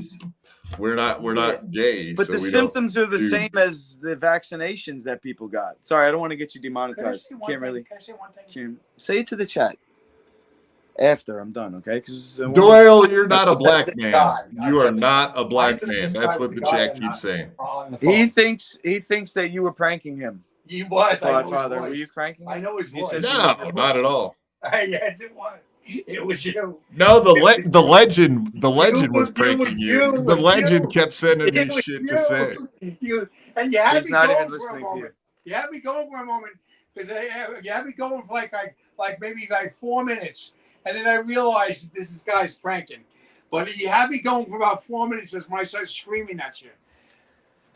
So yeah, thanks again. We're big Anything fans. else? We're big Anything fans else? of you, I know I Master probably talked too Lukey. much. Big fans of Doyle. We'll be watching you, and yeah, we would love to have you back on, man. Talk some more, whatever, life in general. I guess we're gonna come back together on Wednesday to try and sell these dots and get Sir Doyle on a cleanse. I try to be entertaining, but I'm also for real. I'm not a bullshit artist. I actually do snort my own piss. I'm not used to it because I never did coke. Like I said, I only did snorting. I only did it once, but you gotta like be outlandish these days. The Conor McGregor model, I guess, or else nobody will pay attention to you. So, but yeah, there's your links where everyone can find you, and tell everybody where a little bit more about where you want people to find your stuff, and if you have anything coming up you want people to know about. All right. Let's see. Yeah, we don't really have anything besides the YouTube going on. Everything kind of like was centered around that. And when I got denied monetization because of disinformation. It kind of confirmed to me that I was going to have to take another path in life in regards to, I want to provide something that would be useful for people, not just like another t-shirt, or no offense to anybody who's, selling merch, but we'll figure it out. Me and Sir Doyle, we're going to work together. I got my thing. He's got his thing. He wants to get his own channel, but I told him I would help him get off the drugs. And I 100% believe it's possible for people to heal naturally. No drugs, no surgery. I have a certification up here from the American Association of Drugless Practitioners. Whether or not you think that's bullshit or not, I just want to let you know that I'm here for you. 24/7, I have it listed on my site, although I do try to sleep because I want to get rid of these. Oh, you're covering up your mic. Whoop. Yeah, so health coach extraordinaire on YouTube. And can you take off your glasses? I'm trying to finish. As you were taking off your glasses, which was good timing. Good job. Isn't that a thing, like, to do it on the glasses? No. Come on, It's not a bukkake situation. That's dangerous. You could drown in that situation. My forehead's getting bigger. My hairline. Steve C, he's a real pervert. Just ignore him. But thank you for taking off your glasses. That's fun. He does like to finish. Usually It's usually something about Granny and finishing. Yeah, Luke, what's Granny up? is a sexy man. Right? Yeah, that's Steve C's trying to get in his pants and scissor with him constantly. Absolutely. Not all of us can pull off that fucking Corey Feldman chic you got going on there, Luke. Yeah. Corey Feldman and a little Corey. bit. You got a touch of Corey in you. He's the other Corey. Yeah, my music's about as bad. This is better though. Better produced.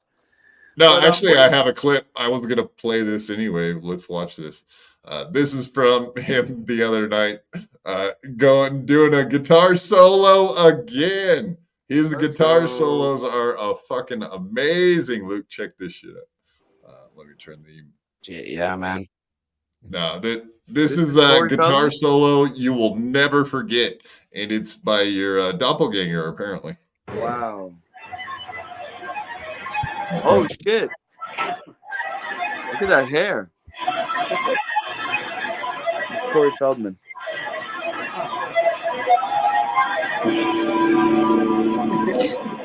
You can barely see him? This is great. Is that a wig? Look at the wind blowing in his hair. Fucking majestic.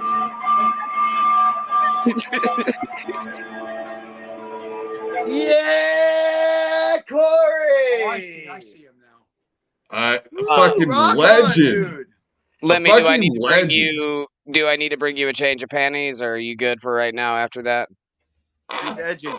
Hey, Corey Feldman went after human traffickers. That's what I did. Rock on, Quadfather. Corey went after human traffickers. That's what I did in the Second Medical Center. He's Corey Feldman.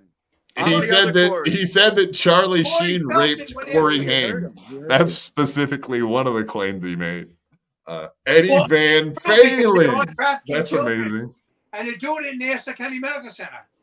We're gonna blow the lid off this thing, guys. If you have me back, I'd love to answer any questions that people have during the week or whatever. Tell Corey Feldman I like to work or if with there's him. anything you guys want to talk about. We'll tell him. We can maybe get into some of the conspiracies next time. That's good shit. I think you'll get along great with him. I would get along great with him. Hell yeah. No, thank you very much. What do you think about about me going on Tinder as a gag? Since you know a lot as a gay, no. What you were doing earlier today, trying to pick up ladies, like I was saying, I suggest you do it because, like I said, I get ladies. I get ladies on Tinder, dude. If I can get ladies on Tinder in the middle of nowhere, you guys should be literally mopping up that wet ass pussy juice all over your floor from all the ladies you should be banging. That's what I want to get them over and make them eat health food. Content, yeah. Yeah, have at them. They're out there, man. Go get them. I saw one. She had a YouTube attached to it, and she has like millions of followers. She's like a famous singer or something. Boom. I bet she's got a wet ass pussy too, Oh just no, like that the was rest of them. times too. We met her. No, there's times too. The white girl with the huge butt, and she like just sits on YouTube and moves her butt around. It's crazy. Millions of views. Yeah, so my son's waiting for me. I hope I didn't overstay my welcome there, Quadfather. No, you didn't disappoint either. We do appreciate it. And like I said, we'll have you back on, man. Have a great night. Great. Thank God you for bless coming you, on. Quadfather. Peace, And brother. you was Okay, you. nice We had meeting to you go for and about everybody 4 or else. 5 minutes. He still But thinks you were pranking him. Guys, No pranks. This is no BYB is a prank-free zone, man. Absolutely. I know it was you, Quadfather. I know your voice. God bless you, Quadfather. Yeah, God bless, guys. Thanks. All right, y'all. Bye. Just like that, they come and they go. Why would people think we prank them? That's not what we do here at the BYB. We're very serious. Granny didn't even interrupt much, so you must have liked what he was saying. Was it the piss eating, or the piss drinking, or the cum eating that you preferred the most? I know you were in both those conversations. You had to go. Why did you go off screen? To whack your bag? Because he was saying that stuff? You pervert. Yeah, whacking my bag a lot. Oh, kids up my ass. No. I don't know, man. That shit got wild with Gary Busey on the couch, and you're killing it with the references, man. Gary Busey and Corey Feldman, you nailed it on both of those. Damn, it's bro. like That is Gary Busey, literally, in every way. Like Gary Busey, doesn't he? Yeah, more than like, yeah, he might. They probably would get along swimmingly. Like I said, it was like a Greyhound station, dude. Like sometimes you just gotta sit there and go, like, yeah, fuck, man, holy shit, yeah. Well, you know, as a young man, I used to ride the Greyhound a lot, so I resemble that accusation. I remember them days. I talked to Spaceship Man. He gave me a beer. I drank it. I remember, and what I mean by Spaceship Man is he was an illegal alien, and he sat next to me and handed me beers. Does that count as an alien? Greyhound ticket for handicapped person. No, they don't allow the handies on the damn fucking Greyhound. They do not allow it. And we don't need a live stream from a Greyhound bus either, buddy. That's not what we do here at BYB. That's not part of the deal. I didn't sign up for flying across the country to go to DabbleCon 2. I ain't getting on no aeroplane. I ain't getting on no Greyhound. Ain't happening, buddy. No way, no how. All right. Well, I guess we could just flat out switch gears because we got all this other shit to talk about, i.e. court cases coming up for the Riquedas, for the Imholt. Mr. Toe himself has a court case in the morning. I see that you sent me a link, Lemmy, but I have a bunch of other stuff lined up first. Maybe we'll save that for the steel toe part, because we do have some people that weighed in on Kayla's plea deal at the omnibus trial that's going to happen on Wednesday, the hearing they have. And also the guy that requested the audio and video to be allowed in the court case, if it goes past the omnibus, which is Wednesday. What the hell is that supposed to mean, Uncle Jack? Did Quad smuggle him into the country in his hollow legs? Well, I've heard people claim I have spaghetti bones. I don't know about hollow legs. That's a new one on me. Is this some new conspiracy theory, like the hollow earth, hollow legs? Something I don't know about? That's a new one on me. You'd probably fit a Mexican or two in them. No, that was, I think that was one of the first beers I ever drank. I was probably 10 or 11 years old. Obviously, you can't drink on the bus, but he brought a 6-pack of beers and gave me one, and I was drinking it. And he got kicked off the bus out in the middle of fucking nowhere when the bus driver saw him drinking beers. And I didn't get kicked off, but I was like 11 years old, so I don't think they could have kicked me off even if I was drinking. But Now I got away with that one. like abandoning a minor or something. Yeah, no, I got away with that one, so it worked out in my favor. You ever been on a Greyhound through Texas?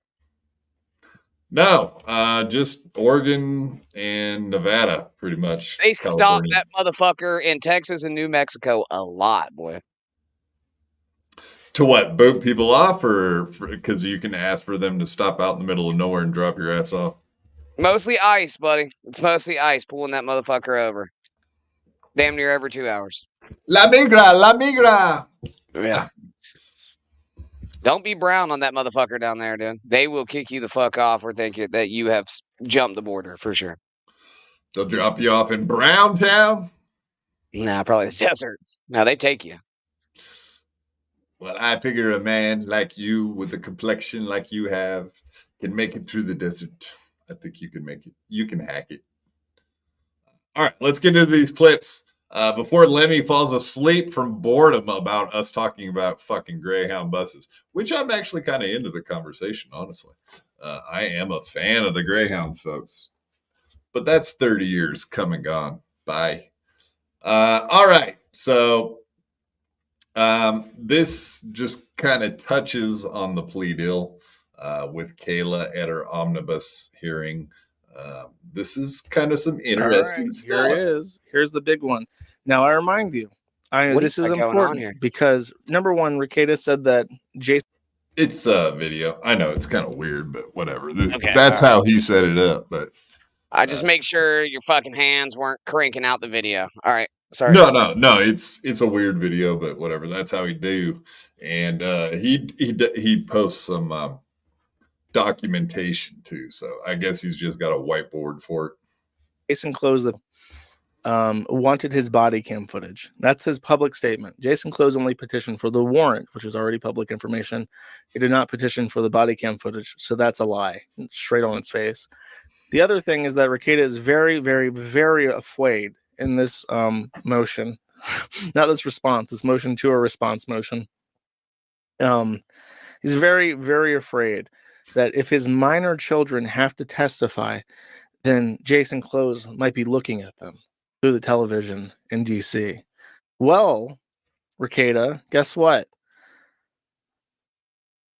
Kristen Pierce, the first assistant to the Canadian County Attorney, writes this in regards to Mr. Judge Wenzel and says, the county takes no position on the motion to audio or video record the proceedings.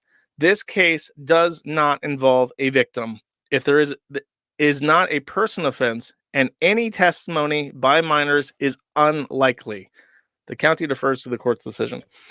The prosecuting attorney... So, yeah, I kind of took that away as this case does not involve a victim. So what Nick Rekieta was saying about it being a victimless crime and that he is not getting charged for endangerment of a minor.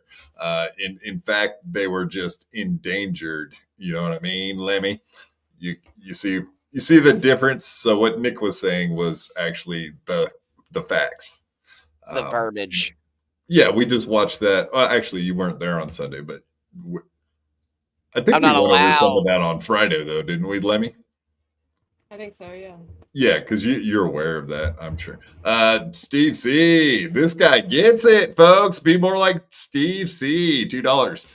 Thank you, Steve. Great show. Thank you.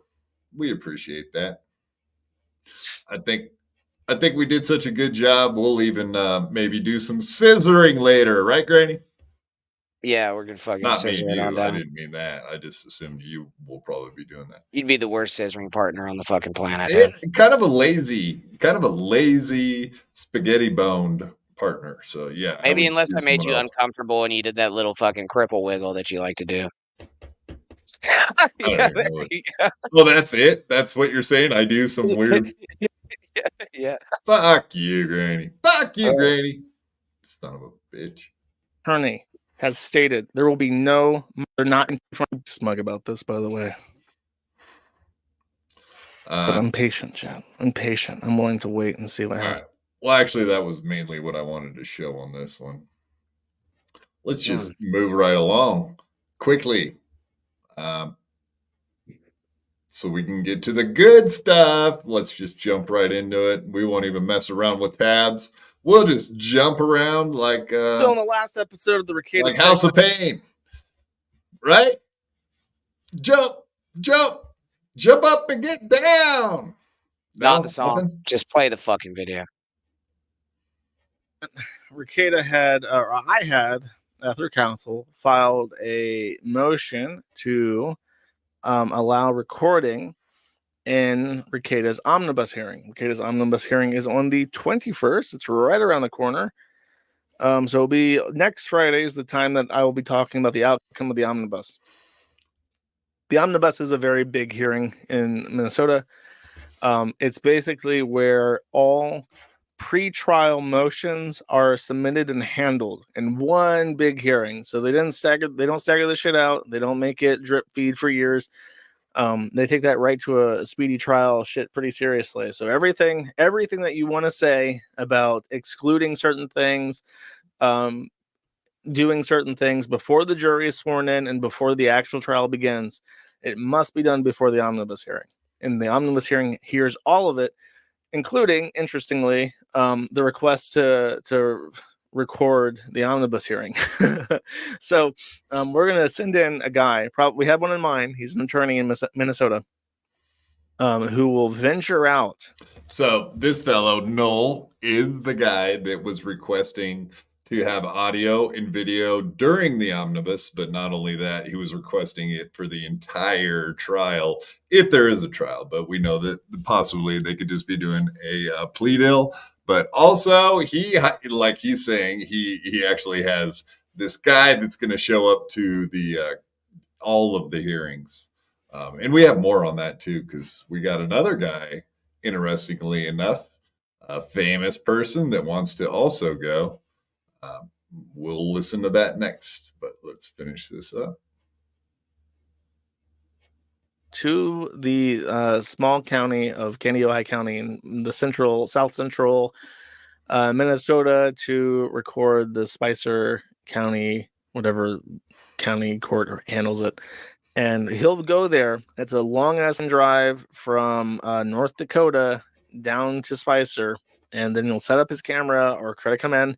And then the very first thing that the judge will have to decide on at the omnibus is if he's going to allow him to record. So it's a big time investment with possibly no payoff. But I think he's going to go anyways. So if he goes anyways, he'll be able to take notes about what happened, which is obviously not as ideal as actually recording it. But he is making the commitment, and I appreciate that. And by the way, there's a chance that he may be retained very briefly for like 20 minutes to handle my petition for the omnibus hearing to be recorded. So if that happens, it's very, very funny that for a brief moment, me, a person of public interest, or I forget the name of my position. I'm not an intervener. I'm just a public, a member of the public, an interested public person. I will have two attorneys in the Ricada case, and as opposed to the one the Ricada has. That's just interesting to me. Anyways, that's beside the point. Unsurprisingly, kind of. I mean, I was kind of on. Well, we've heard enough of that, but I thought that was interesting that the guy does have someone on the inside. So we will be getting inside information from someone that's at the court. Very, very cool. Right, Lemmy? Correct. I feel like if they could get people on the inside of the Onision trial, they could probably get people on the inside of the Ricada trial. I feel like we're all going to be able to get a little, that guy did the Onision? Satisfied. No. I'm just saying, like, just YouTube and content-wise and precedents. You know what I mean? Right. Yeah. And like he said, he doesn't have the anyway, when he goes there, he might actually end up getting audio and video from that omnibus, but probably not is my guess. Deitois! $10. Thank you, lady. Lemmy only. Ouch. That's hurtful. Suck I don't know. Is this like a woman power type thing? Is that what's happening? Maybe. Could be. Either way, suck it, guys with balls and dicks. Suck it, guys with balls. I think that's most of us. Not entirely sure, but yes. All right. You guys know who Ethan Ralph is. That's no big no. You guys know about Killstream? Ethan Ralph? The guy that got beat up a couple times in the street for being a douchebag. You know nothing about this? I don't know who that is. You'll probably recognize him. But the Knoll guy also didn't hire, but found the guy from North Dakota that's willing to go watch the entire trial. But also, we got Ethan Ralph getting involved. And you may have noticed, if you listen to Steel Toe, him referencing getting a text from said Ethan Ralph, which was very interesting. So anyway, here's Ethan Ralph, what he had Josh to say. Moon, you're a fucking pussy. You're not going to show up in Minnesota because you're a fucking coward. Guess who is going to show up in Minnesota? Me. Without any donation or whatever. I was going regardless of, your phantom theories here. I was going to this hearing regardless. You, on the other hand, have hired an 82-year-old lawyer who is way past his prime and basically, Biden level, intellect. He's 82 years old, actually. I looked him up. I know who he is. Rusty Harden, I know who he is. Because, I know who everybody is. I keep up with this sort of shit. And so I don't expect to see you at the hearing, but I will be at the hearing. And I will be outside the courthouse doing a live stream before the hearing. And then I'll turn in my phone like everybody else will have to before they go in. And then I'm going to come back out and document all these fucking freaks that you've sent to try to ruin Nick Rekieta, the one guy who tried to save your fucking career, who tried to save your site, and you have a grudge to break up his family, ruin his life. You are truly the biggest scumbag on the internet, honestly. You're involving kids, and you always have. You've involved my children as well. You're a piece of fucking shit. You are a piece of fucking shit. I will be in Minnesota. Boom! Ethan Ralph showing up. That adds a whole other level to it. So he's cussing out Josh. That's the guy from Kiwi Farms, right? I guess I don't know much about Kiwi Farms. So, but all I know about Kiwi Farms is basically what Aaron says. So I'm pretty sure I've heard Aaron refer to Null as Josh. I don't like using people's real names on the internets. I'd rather call him Null. Null and void. So anyway, and I do have the entire thing pulled up. All right, you need some, like fucking voice assistants, dude. You got a new computer, man. Get a fucking dragon thing where you can talk to it or something. Oh yeah. You know about the dragon software. Yeah. Indeed, it is for people like myself. It was designed for me, people that do not have the use of their crinkled hands, as some people might rudely, horribly say. Yeah, man. I grew up with a kid had one of them dragon things, man. He liked to play Tetris with it. He'd just be sitting there yelling at blocks and shit, dude. Yeah, people told me I should get that, but and you're not the first. I am cool doing my crinkled hands and slowly doing stuff like I do. Steel Toad's actually live right now. What do you know about that? Do you have anything to call? Oh, you should call him, mess with him with the fact that he has to go to court in the morning. What, he's going to get hemmed up on some charges? I mean, so that is Well, the play thing the is, fucking play the video because I listened to just like the first 30 seconds of it. So he's getting booked. yeah. Okay, so you want to play that video. Okay. Yeah. We're gonna jump around a little bit. All right. You're getting me out of order here, but that's fine. We can deal with I'm gonna that. tell you in about fucking 9 minutes. I'm jumping into bed. I could be up at like 4:30. Yeah, fair enough. Okay, so this is what you want. Steel Toe explaining that he will be getting booked when he shows up to court tomorrow. Question mark, question mark, question mark. He says it's no big deal and whatever. He's going to go in there and say, sorry for what I've done. Sorry for the things that happened earlier this year. And they're going to go, okay. And he's just going to go free. So that's the way he's explained it. He just said that this morning. And let's hear him say, when's this from, Lemmy? Tonight? Yeah, this is from tonight. Okay. This is literally right. just moments ago. No, I'm pretty sure this was from the very beginning of his show. Okay. Full disclosure. Uh-huh. I got court tomorrow. Yeah. Okay. So as David Letterman would say, I got my own problems. Uh-huh. You know, I got to go in. I was a naughty boy and ran my fucking mouth when I shouldn't have ran my fucking mouth. But this is also back when I was married to a cokehead. So I was a little stressed out. I was going through some shit. Mm-hmm. And I got to go own up to the shit I did and, you know, take my paddlings for it and take my admonishments and everything else.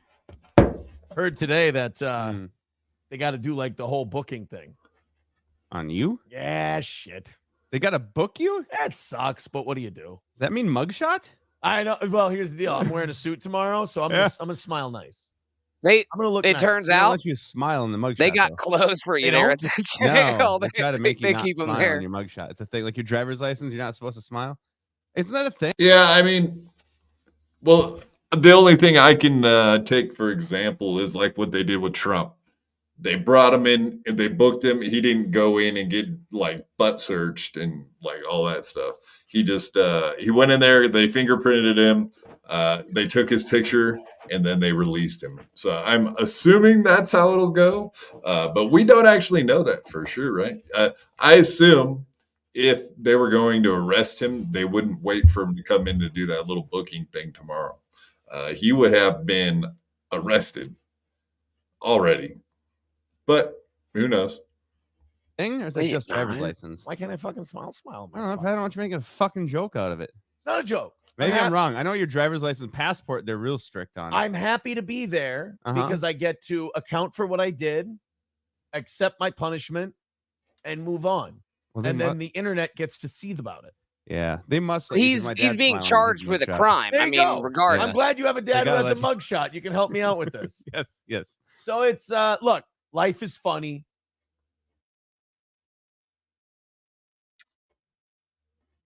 Oh, I'm sorry, guys. That was an accident. My crippled hands. Lemmy, what crime is he being charged with? Do you know? Pretty sure breaking his RSO. Yes, exactly. Violating restraining order. Yeah. Exactly. Sorry, folks. Thing or is I it just messed up driver's there. license? Why can't I fucking smile? I don't know. I don't want you making a fucking joke out of it. It's not a joke. Maybe I'm wrong. I know your driver's license passport, they're real strict on it. I'm happy to be there because I get to account for what I did, accept my punishment, and move on. Well, they And mu- then the internet gets to see about it. yeah, they must let you because my dad's smiling in his mugshot. There you go. Yeah. I'm glad you have a dad who gotta has a let mugshot. You can help me out with this. Yes, yes. So it's look, life is funny. Funny shit happens. Oh well, you deal with it, you move on. That's my attitude. I can't figure out why you need. What? Yeah. What do you do? Wow. Yeah. Citizen M says you're getting booked. What the fuck? I know. Look, this is what happens, boys Dude, and girls. the Learn. side Hold by- on. Learn from Daddy Aaron. When you fuck up, you own up to your fuck up, and you got to take what comes with it. And believe me, what they offered me was very generous. I had to take it, and I did what they accused me of doing. Mm-hmm. You were here for one of them. I was going to implicate you. Thank you for not making me go get a fucking mugshot. I was going to tell him it was all your idea. But yeah. fuck, dude, I did it. What are you going to do? It's you know, No, I think they're gonna I throw him fucked in. up. They're gonna throw him in fucking county, dude. I don't think he's gonna hit population, but I think he's going to fucking county, bud. Because listen, why if he's being charged with a crime, he has to be into. The crime of breaking your restraining order, which is Yeah. super fucking illegal. But what he's talking about, like, I was offered a deal, so I had to take it. Like, is he referring to the other case and not the breaking of the? Like, I have I'm no kinda idea. I guess confused. you'll know tomorrow. Well, I'm about but to show you the document that came out, and it shows that Rekieta is asking for them to completely dismiss his case based on well, we'll get into it, but based on mainly what the things that Aaron Imholt said.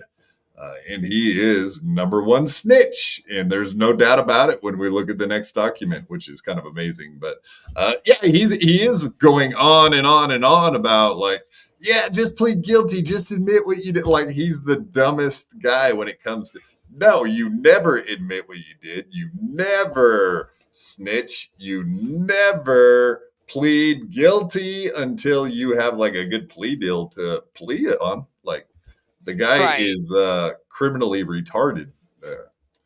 If Literally. anything, it on a plea deal, also you still plead no contest.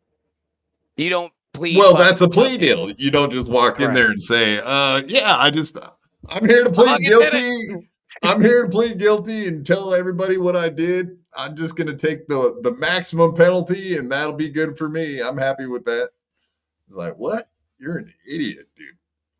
Yeah, Nick Rekieta, why don't you just say what you did? Why don't you just admit you did it all? Well, apparently he's trying to get it thrown out. So I don't even know what you're talking about there. We'll get into that next. And I go deal with my fuck up. The comparison of the mugshots. Yeah, like you're there in a fucking suit, and then them. Yeah, they're and then mine. What do you do, right? With a nice suit on and everything else. I don't. You're have not going to be in a suit, bud. On, they take that motherfucker from you. Probably take your shoelaces too. They might for the. Oh yeah, that's right. Actually, no, we already know for a fact that the Rekieta and April photos, they were in orange and white. Yeah, they were definitely not wearing what they came in with. They were handed some new clothes indeed. It's almost like they were hooked. I'm not going to argue with you, Granny. I mean, I'm kind of. It's a super fucking felony to break. If you break the rules that they give you for your what is it called? RSO, your order of protection. Yeah, breaking that thing is a felony, dude. It's not like ha funny. It's like serious stuff. So yeah, I think you're onto something there, Granny. I was leading you into it, but you sniffed that one out pretty quick. It's a misdemeanor in Minnesota. Is it? It is, but that doesn't mean you still get booked. Fair enough. My face isn't all blasted out and everything else. I'm not like Nick. I don't just come on here and lie to you and lie to myself to try to convince myself of shit. You did that. I tell you what I did, and I go, all right, now here's what a big boy does. A big boy goes and he takes his lickings for the fucking bad shit he done. That's what happened. Yeah, he tells us what he did in like a slow drip form, like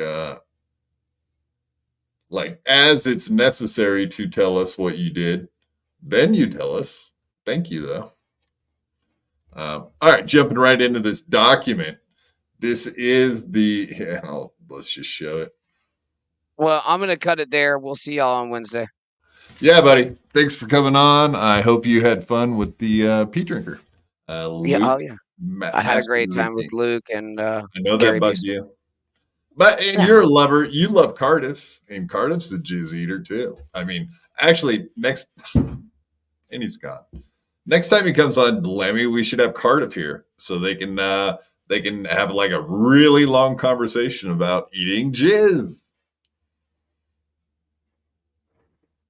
You're a Cardiff fan, don't you? Shrug your shoulders at me. Be grateful for Cardiff to come on here for any reason. Yes, we are grateful for the potato. Yeah, right. He's not even funny. Just a potato. It's hilarious. Not even funny. All right. So this is the documents that came out, filed on 8/18. So just very, very recently. And this is Nicholas Rekieta to the state of Minnesota. Defendant's notice of motion and motion to void warrant, suppress evidence, and dismiss all the charges for lack of probable cause.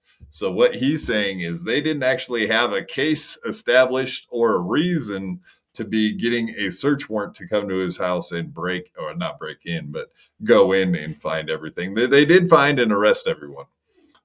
So that's kind of what this gets into. And yeah, first page is just please take notice on August 21st, before and then presiding judge of the court, to suppress all evidence and derived from the unlawful search and seizure of the defendant's home. Hold that the warrant was not supported by probable cause. That the defendant's arrest was unlawful, and to suppress any statements by defendants subsequent to his arrest, any statements made by April M. Holt subsequent to her Miranda invocation, and consequently dismiss counts 1, 2, and 3, which is all of them. Yeah. So anyway, let's see here.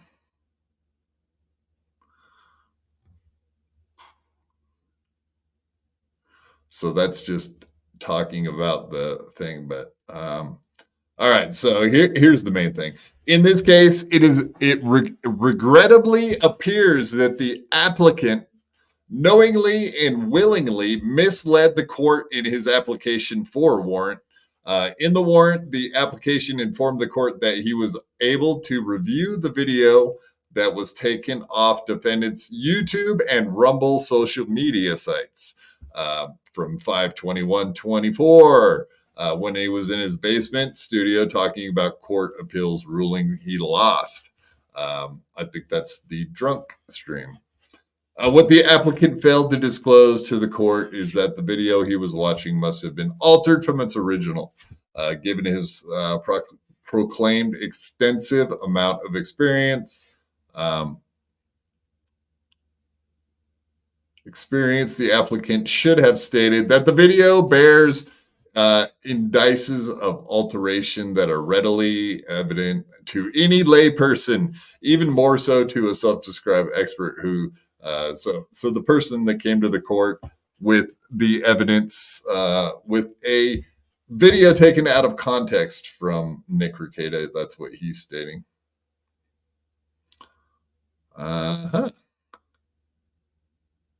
All right, now this gets into statement of reasons. This gets into old April M. Holt, correct? M. Holt. I got to find the part where it talks about M. Holt.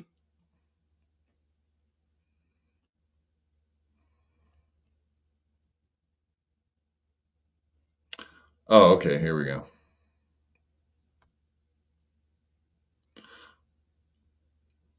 Sorry, folks. Taking me a second. Damn it. My fingers.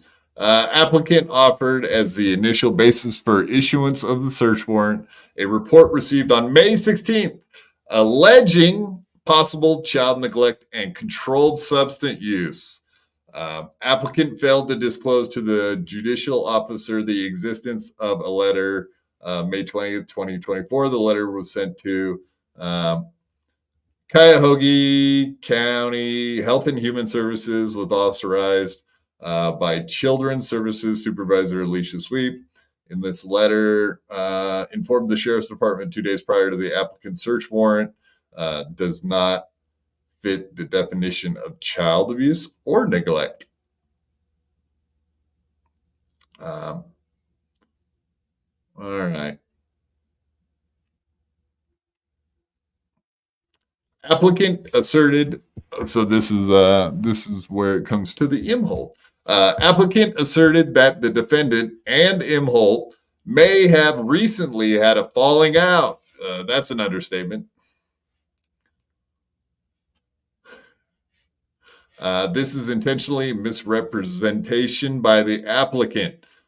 Video blog by Imholt referring to by applicant. Imholt makes clear that his relationship with defendant had degraded far beyond mere falling out. Imholt states, "Peace, brother. This is not what Nick told me when I said I was not hanging out with him anymore. The text I got was something like a flabby, misshapen, doughy piece of shit, and I am the world would be better off if I killed myself," Imholt stated. Like in his video. Yes. So this is all the stuff that he wants to show the court of his misrepresentation of the facts. So, and you guys can look this up. Like I said, it's all very interesting stuff. And I know that tomorrow today's Monday. So no. So Aaron is on Tuesday and then on Wednesday is the case for Ricada. So I don't know. Did you get a chance to see all of the stuff that was posted? No, I saw that Pretty Antisocial podcast was going to cover it tomorrow, and that's how I was going to get that's how I was going to get all this information. I was going to watch them cover it tomorrow at 11 a.m. Eastern. Yeah, and that's the Pretty Antisocial ladies. Are we having them on Friday? Yes. Okay. So Nito. Yes, we get the Pretty Antisocial ladies. I did like your show last week with them. That was good stuff. Indeed.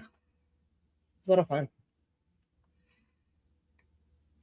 They are knowledgeable ladies, and they've got good personalities, and they're smart, and you can't really get a whole lot of shit by them, and I like that about them.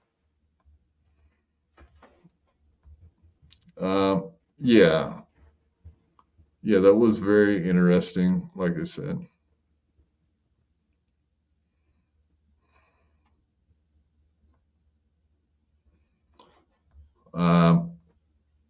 miss him all. Go follow that channel, by the way, guys. If you aren't, I don't know what you're doing with your fucking life if you're not. And cute, Articulate John. They're adorable. Pretty Antisocial. I assumed I'll have to ask them that on Friday. That's what they're getting at, right? They're calling themselves Pretty and Antisocial. Two things that all ladies should be: pretty and antisocial. Safer that way. I'm just kind of reading through this. And like I said, definitely Aaron Imholt is the reason. Yes, McGrath. I did read that in there earlier where it said Aaron Imholt was the person that turned him in the first place. For some reason, I'm not seeing it in there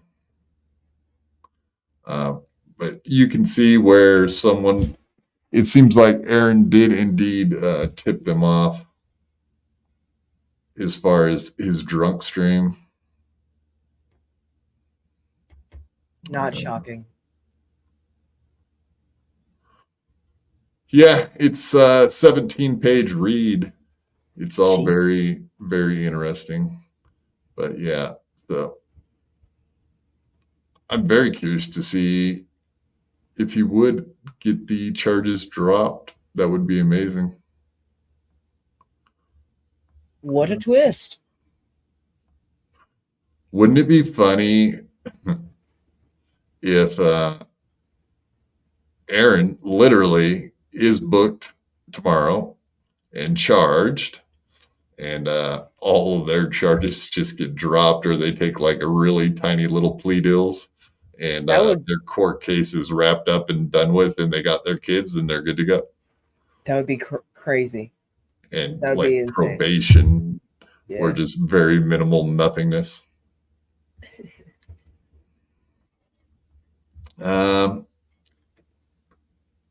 Yes. Motion to dismiss. And video blogs. Yeah, I'm sorry. This is probably horrible to watch. I apologize for that. But let's go through what Steel Toe had to say about this.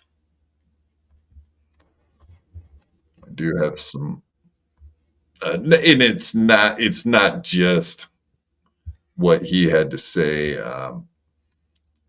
Let's go through old Toe from this morning. I thought a bunch of things he said this morning were very interesting.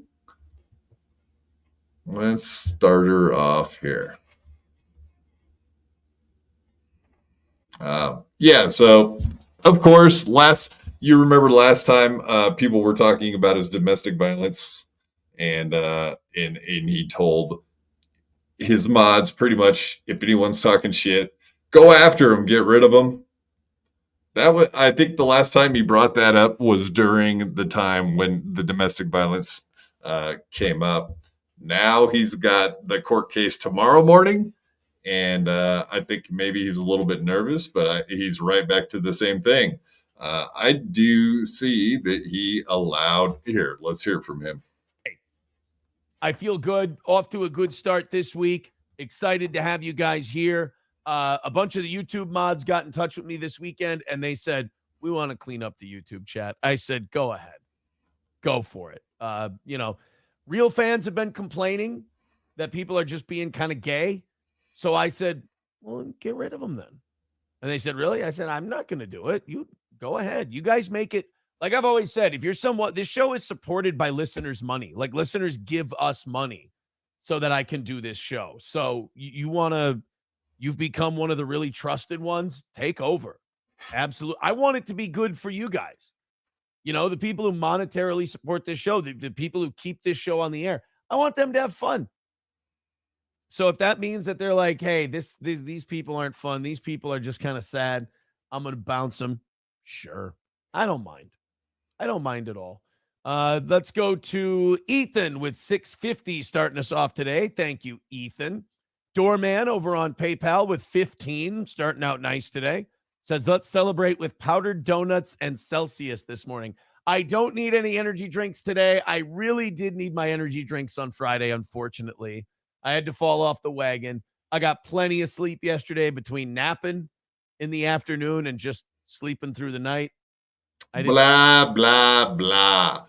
But yeah, so every time he has an issue with people talking shit in his chat, and I would assume that that's what they're talking about, right? All the court case stuff, and just flat out calling him, I don't know. He's obviously nervous. And when he's nervous, he's just going to allow his mods to take over and get rid of any negative comments.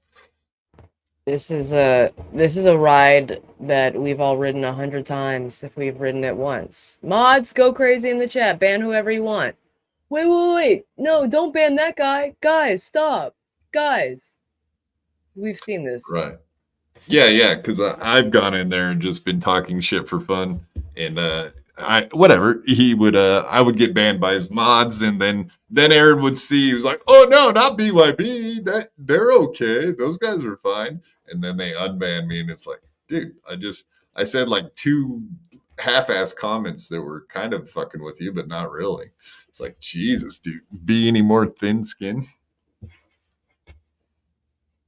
All right, next clip I got Johnny. Apparently they did like a show this weekend, and him and Johnny went and performed for hours. I don't know why people would hire Johnny and Aaron to come do stuff at their shows for hours, but okay. So apparently they were hired to do a secret show. Yeah. Thought you were going to say something there. Yeah, so I don't know what the deal is with Johnny and like crawling and falling on stages, but I don't know why he doesn't just let people help him. Like instead of, Aaron was like, oh, he's crawling off stage at the anniversary show. He let him just flail there like an idiot for a minute and a half, 2 minutes, when he could have just walked over there and be like, here, dude, let me help you down the stairs. Like instead of being a total piece of shit. And so not only did he do it at his anniversary show, but apparently on this event, he did the same thing over again. Let's hear how nice, and like we said, we think there's a rift between him and Johnny at this point. And it's starting to come through, I would say, very apparently. And by his treatment of Johnny is kind of the obvious part. But yeah, let him tell this story about how his and Johnny's appearance with this secret show went this weekend. Met Johnny and his girl, and it was a lot. We had a great time. What was it? Saturday night when we did the Blue Heron. We can tell you now. We did Cold Spring Brewing Company's 150th anniversary party for all their employees. It was fun, man. It was a good time. Private gigs are always interesting because you go up there, you do an hour, and they're not necessarily there to hear comedy. So you have to kind of meet them where they are. I like that you have to you don't know what the show's going to be. I had a bunch of jokes and a bunch of like bits planned. And the minute I got up there, I could tell they wanted to keep their party going. This was about their thing, their community, their workplace. So I said, fuck it, I'll meet you there. And most of my stuff was crowd work and roast jokes about people who work there and the front office people, because I've known these people forever. And it just ended up being a lot of fun. Johnny struggled. I thought about Johnny a couple times this weekend. Johnny had a hard time getting on stage. He fell. Then he went up there and his set started really good. And then he started second guessing himself. And then he had a hard time remembering what he was going to do. He said his MS was kind of acting up. And he started telling me like, oh, I was going to tell this joke, but I saw this person in the crowd. And I was going to tell this joke, but I saw this person in the crowd. And then he ended his set a little early. And he was just having a tough time. And it just, I don't know, I don't mean to get too heavy or down on you on a Monday, but it just kind of made me think like about Johnny's health and like, I don't know. It was one of those things where, how do I put this? I was like, if this gets worse, what do we do? Like what's the next step? And I try not to think about that, but you do. It was a lot of fun though. The show was great. Johnny's girl was awesome. She was a really nice lady. And to address Anonymous in the Rumble chat, yes, Johnny's female was female. It was an actual woman. So anyone who was guessing transgender or mail order bride or anything like that, no, that was not the case. Funeral director with $5. I'm sorry. I didn't mean to make funeral director feel bad. He goes, sorry about bringing you down with the first super chat. Continue talking about your naps in Celsius, bro. All right. So that was the end of that, but yeah, you can tell, like, what are we going to have to do if his MS gets any worse? I mean, it kind of sounds like he's planning on his MSC at worse. It's not gonna get any better, Quad. Yeah, I understand that totally, but like out of the blue, they never talked about his MS being going to restrict him from being able to do the show, but you can already see he's setting that up. Like this will be the reason that he shit cans Johnny, and he'll be like, oh yeah, his MS was getting so bad it was impossible for him to come and do. And maybe that is kind of partially true, but I don't know. It seems like there's more to it than that. And I love how he shit talks him, right? He doesn't say it like, "Oh, I wish I could help the guy out." He didn't. It's more of a what am I going to lose and how am I going to fill that Right. loss? It's all about him instead of like, "Oh yeah, what about Johnny?" It's more like, "I don't know what we're gonna do. We'll have to put him down like a dog. We'll have to send him to the farm where they send all the puppies that you don't want, right?" Yeah, I don't know. It just seems really impersonal for someone that supposedly is a really good friend and co-host. Just the way he talks about him, it doesn't seem like he really gives a fuck about him at all. And that's kind of the feeling I get why I don't see Johnny working with him for much longer. So I don't know. Maybe Aaron's just you've said that in the past, that when you met him in person or whatever, he never hung out with his community, which is a strong community. He doesn't really give a fuck about anyone. That probably includes Johnny Crutches. I guess sure. that's my roundabout way of saying, long-winded way of saying it. All right, so this is where he refers to Ethan Ralph this morning. I caught this and I thought it was interesting. And as usual, every time he gets a DM from anybody, he can't help but read it on the air every fucking time. I understand it with Ethan Ralph, but he does it to everyone. It's very annoying. Let's hear him do it to Ethan Ralph, though. When I went out there Friday with the picnic table boat, and then Saturday I took everybody out across the lake and around and back again. But I didn't make it fully back. We got stuck in the weeds and then I don't know if you caught the story, but he invited his neighbors to the cabin for the weekend, and whatever, he was like, "Yeah, they said I could use the cabin. No one's gonna be out there." And then he got there, and like a bunch of his family was there, and then the neighbors were there with all the family, and he was like, "Yeah, super awkward." He was like, "Yeah, I would think that would be super fucking awkward, and how." What a dipshit that you didn't make sure people weren't going to be out there so there was room for it. What an idiot. So it sounds like he hangs out with his neighbors still. That was the point. Meltons seem to make it seem like they don't hang out anymore. They're not friends, but it does not appear to be that. It seems like they are still hanging out. When the motor got weeds on it, that drained the battery a little harder. Maybe shouldn't have ran it on 5-speed the entire time. Long story short, I had to jump in the water and swim the fucker in. But that's what a captain does. If a captain fails and a captain loses battery and there's no power to the ship anymore, the captain literally jumps in the weeds. Sorry. And Graydon says, you have to call Ethan for blood sport. Here's the Ethan Ralph. Sorry about that. Let's make a few shekels at least. No, that's all right. Ethan Klein. No, not Ethan Klein. Ethan Killstream guy. Ralph. Ethan Ralph. He sent me a message. He wants to do some pro wrestling shtick with he's going to be in Minnesota, so he wants me to do his show. And I got to find a way to say this that doesn't make me sound like a pretentious ass, but it's not really my vibe. That he does that kind of pro wrestling, let's fight on the air shit. And it's just I don't know. It's not really for me. I hope he has a great trip. I really do. But I don't.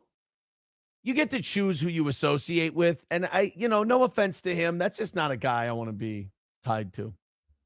Because that's another one where it's just going to be nothing but drama. It's going to be nothing but.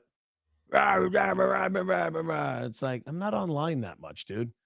I'm online during my show, and that's about it.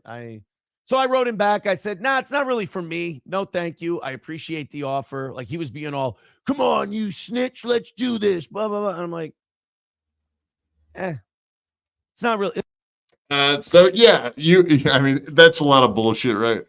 You said once upon a time Hipstar tried to come in there and do his pro wrestling bit, heel turn shit on him, and he didn't want nothing to do with it. But apparently Aaron is a huge wrestling fan, and he loves when people do little fun bits when I used to call in and was like an asshole to him, do the wrestling bit, he liked it.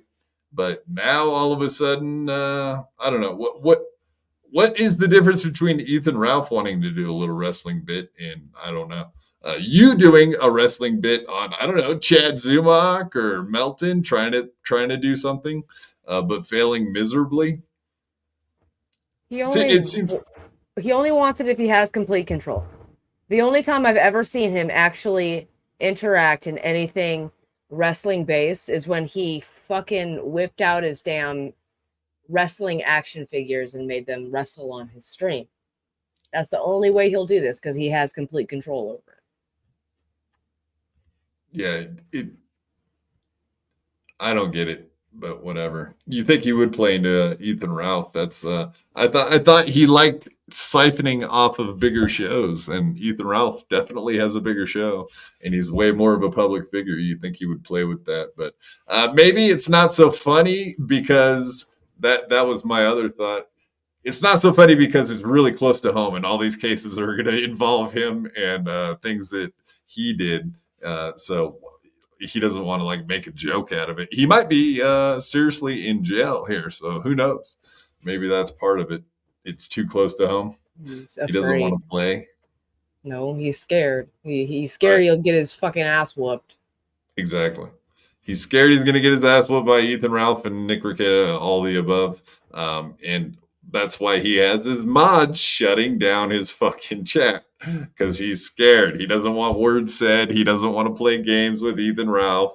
It's serious time. Somebody's nervous. I wonder why he's so nervous all the time now. And not really my thing. And I said, I hope you have a great trip. I hope you have a good time here in Minnesota. It's just not for me. And now he'll try to make like a 45-minute bit out of that one message of like, hey, scared of me. And at SummerSlam, you're going to see that I'm going to. And he's like, can you blame him? God. Is it not true? I'll hang out with the kids and I'll go run some errands and do some stuff today, I suppose. When I get off the internet, when I get off my show, I go away from the internet. Wait, your show's on the internet, douchebag. So I'm sure Ethan Ralph totally won't hear what you just said, right? Duh. Nice. I don't know. I think it would be fun if he played with that, but that's just me. All right. Well, we got a couple more clips from him. This is him talking about therapy is working. It's a weird little clip, but I thought it was kind of funny.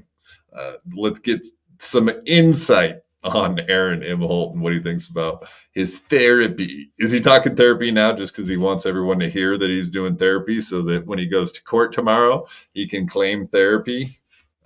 Partially, right? It's an outside appearance. He stopped going.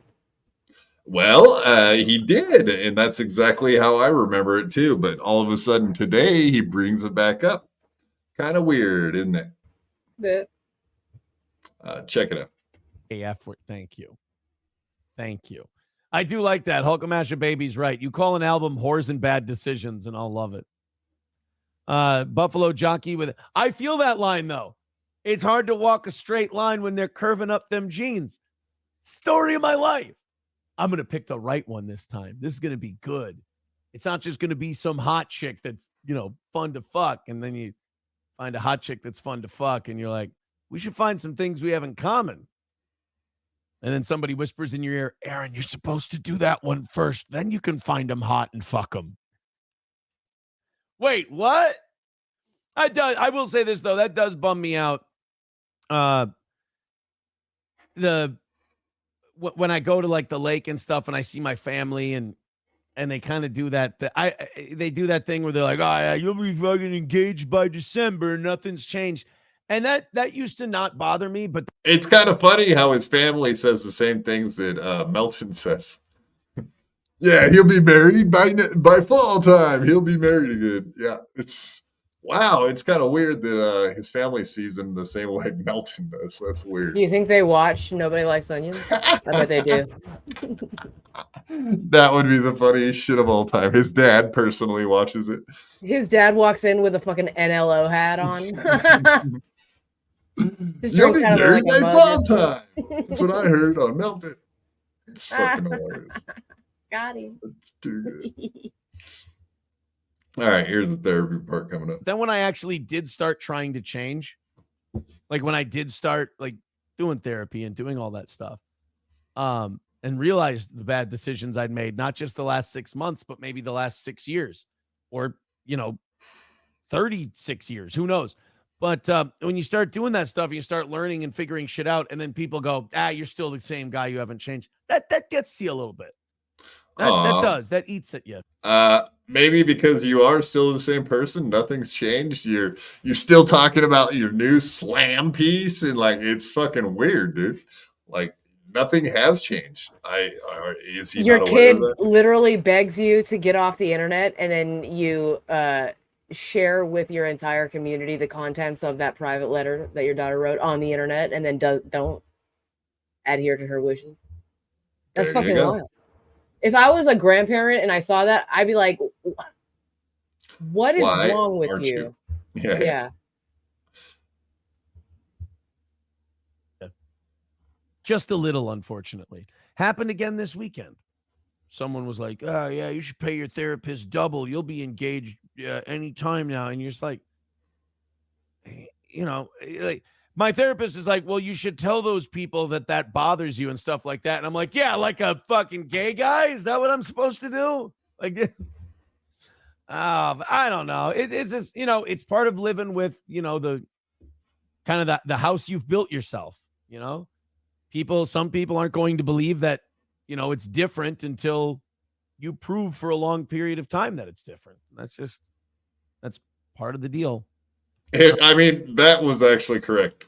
That was the true statement out of like anything he said today was that, yes, it's going to take a long time of you not being a douchebag for people to believe that you've changed. Yes, that's a fact.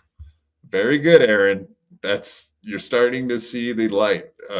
We can assume that that's not even true what I just said, but Some family members may never stop giving him shit for it, even if he does actually take the time and reform, because you're not owed that. You know what I mean? yeah, everybody can react however the fuck they want, and that's just life. All right, so the last one is just him talking about the court cases, both court cases, not just his the Riquetas. That again? Well, send me a link, man, because and yes, I found what I was looking for in that document. So we'll go back to that after we watch this, which is good timing. I'm glad I found it. Because I'm guessing she ain't coming back to Daily Wire then anytime soon. Huh? Somebody says, I mean, you did fuck over your family pretty good for a set of tiny tits and ass. I mean, fair enough. Fair enough. Your therapist should be a mirror, says Dead Game. I mean, God bless you if you can do that. That's great. Gradient says work is therapy, depending on your crew. McBuster says nobody cares about the lake. Are you going to broadcast live from the courthouse Wednesday when Nick makes an ass out of himself again? No, I just I think Nick and Kayla have their thing on Wednesday, and April has hers the following Wednesday. I got my court thing on Tuesday. I got to go out and I've got to, go apologize for how I treated someone. And then they'll say, all right, don't fucking do it again, or we're going to do this to you. And I say, okie dokie. And luckily, things with that person have been going fantastic, and I'm very excited about that. Life seems to be in the right direction. So I got no problem with taking responsibility for shit I did. What is it? Back in March and April. No problem. That's all part of the process of moving forward, is not fighting when you did something wrong and just, saying you're sorry, taking your lumps and moving on. So I'm excited about that. Also, he's excited about that. So in March and April, he did something bad to Ashley LaRue. What bad things did you do, Aaron? And I mean, the only thing we really know about is the things he said on his stream, right? Which is a lot. There's an 1.5-hour fucking video about all the shitty stuff that he said on the stream about Ashley, which he's not even supposed to say her name, but he said ex-wife. He's brought all that stuff up, so he's fucked. There's a lot of evidence of him breaking that restraining order or the order of protection. But what else is there? Because he said something about March and April and something that he did. Very curious. Are you aware of something that I'm not aware of? Not that I can think of. He violated the RO a bunch of times, so maybe he's referring to.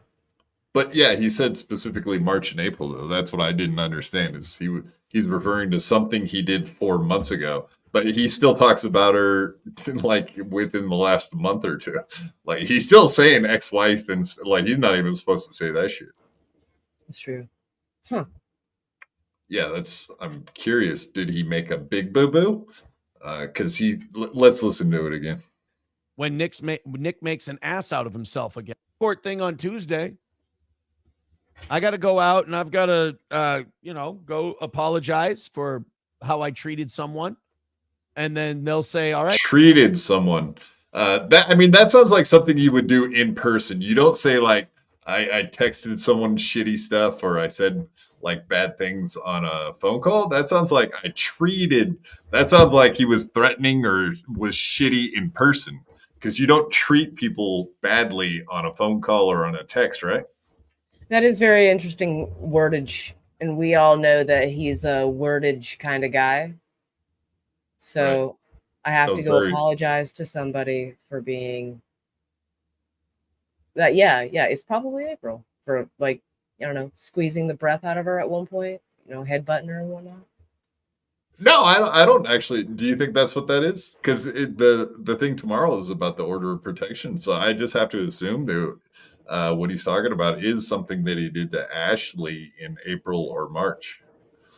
So I think he went off on her in person, like they were exchanging kids, and he was like, "Fuck you, you fucking," like something like that. Like he probably went off on her in person or did something shitty or something with the kids and her. Like I know they swapped kids in the parking lot of the Cuyahoga County Sheriff's Department or whatever, the cops. It's wild. So that's all I can assume. He did something in person to her, like literally. Like went off on her or something along those lines.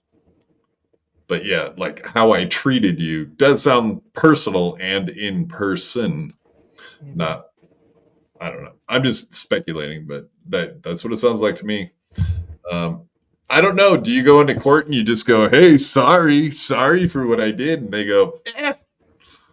Is that how most court cases go that you've seen? "Hey guys, I'm sorry." Yeah, I'm here to atone for my sins, guys. I'm so happy to be here. Yeah, that's a new spin on court cases that I've not experienced myself. I've seen court cases, but I've never seen them go like that. I've seen like statements after you're convicted. Then you can make a statement to the court and to the family of the victim. Is there a victim in his case to apologize to? Also another huge question, because you wouldn't be apologizing unless you like did a violation.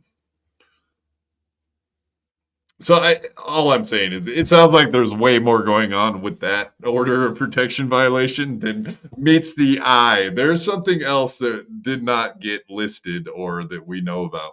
But I have a feeling we'll find out about it very shortly. Tomorrow, maybe. We'll see. Yeah. Fingers crossed. Yeah, whatever. There's a bunch of things. There's a bunch of gems that we're gonna find this year. But let's go back to the document, because like I said, I found that part I was talking about. Let's see. Can you see my cursor? No, of course not. All right. Let me read this. When a defendant seeks to invalidate a warrant, the two-pronged Frank's test requires a defendant to show that the applicant deliberately made a statement that was false or reckless disregard of the truth, and the statement was material to the probable cause determination. So, yes, he's pretty much saying like whoever gave the the evidence that there should be probable cause was doing it in with bad motives, not bad intent. So the next sentence, a concerned, in quotations, and Nick put these quotations in there, a concerned citizen is generally presumed to be reliable, aka Aaron Imholt is presumed to be reliable as the person coming forward with the concerned citizen complaint. And however, that showing can be rebutted. Since the defining characteristic of a concerned citizen is their motivation, some factual background must be provided so the issuing judicial officer may make a determination about the citizen's motivation, aka Aaron Imholt's motivation for turning him in. The collective knowledge doctrine also applies. Going further, a search warrant is void and the fruits of the search must be excluded. What do they call that? The fruit of the poison fruit of the tree, or whatever, however that statement is. So like if the tree is rotten, then the entire case is rotten. So like the where you start with getting probable cause for a search warrant, if the probable cause for that are rotten, then the entire probable cause for a search warrant is thrown out. That's if kind the glove doesn't fit, you must acquit. But this is them just trying to get the search warrant, and the concerned citizen is the evidence that they're using to get the search warrant, which is let's go ahead and just keep reading. The collective knowledge doctrine also applies. Going further, a search warrant is void and the fruits of the search must be excluded, all the evidence they collected, and if the application includes intentional or reckless misrepresentations of fact material to the finding of probable cause. In McGrath, the officer categorized his informant as a concerned citizen, aka Aaron Imholt, but was instead a confidential informant. Think of those words, confidential informant. It appears that the applicant relied not on an informant in the traditional sense, but on the public exhortations of a self-described concerned citizen, namely Aaron Imholt. So there it is.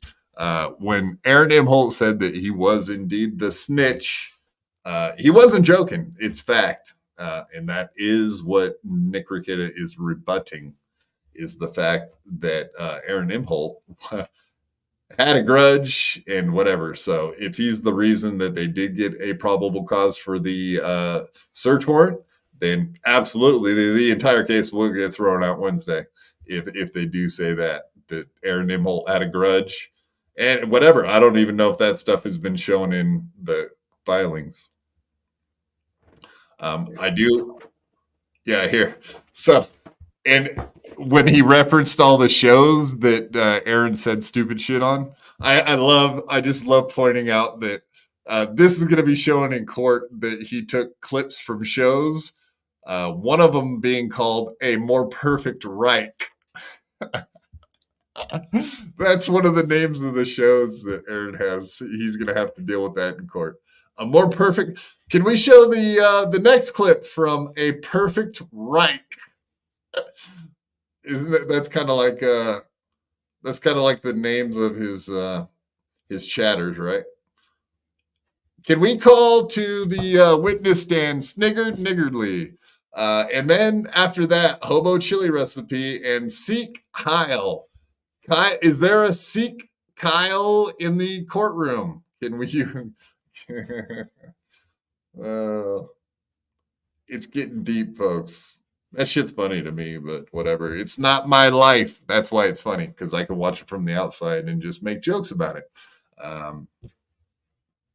All right. Well, I mean, that's pretty much everything. And everybody do go check out the Pretty Antisocial Ladies at 11 o'clock Eastern, correct, Lemme? Yes, tomorrow morning-ish. Yes, Eastern. Eastern, most importantly. For us people on the West Coast that are just barely waking up. Actually, I'll probably be awake for that one, unlike your stream, Lemmy. Sleep through that shit. Too early in the morning for me, lady. I'm going right over there right after my stream. My stream ends at 11, so I pop over there. I'm gonna fucking listen and do some chores and just, get my information from good content creators. Absolutely.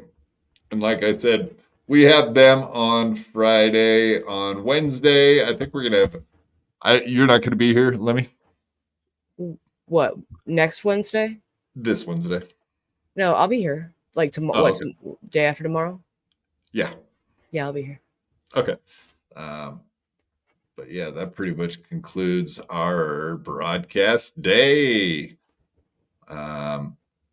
Everybody, go check out Lemmy before you go check out the Pretty Antisocial Ladies. And this is where you can find her. Shout out. What kind of show do you do in the morning? Superior morning show. More superior than Aaron M. Holt, and I'll prove it. Just come check it out. Instead of going over there, come over here. More superior than Aaron M. Holt's Reich is Reich that'll last 1,000 years. That'll be the fourth one, not the third one. Okay, let's just say that Aaron M. Holt is locked up on Tuesday and they don't let him out. What are your expectations? Does that just the thought of that excite you? Why don't you tell me how that would make you feel if he got perp walked and not released? He would come out wearing a blue bandana because he...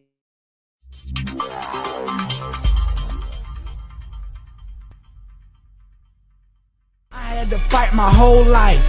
I could beat you up even if you had 1,000 knives.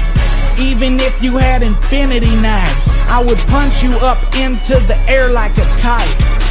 I bet you sleep with the night light, cause you're scared of the dark, cause you stink like a fart. Well, I light your fartum fire with my rounds. You think I won't? I do it all the time. I bet I got more money than Jay-Z. Compared to me, Jay-Z is lazy. Plus Beyonce thinks that I'm cute. It's okay, Beyonce, I think you're cute too. I made out with so many girls. Made out with every girl in the world. I might look small, but I'm not. I don't care if you're big, I'll fight you. Well, I do know that I am the baddest of them all. If you ain't about money, then I don't mess with y'all. Y'all think I don't get girls, cause I ain't very tall. If she see my stats, I bet you that she calls. That I am the baddest of them all. If you ain't about money, then I don't mess with y'all. Y'all think I don't get girls, cause I ain't very tall. If she see my stats, I bet you that she calls.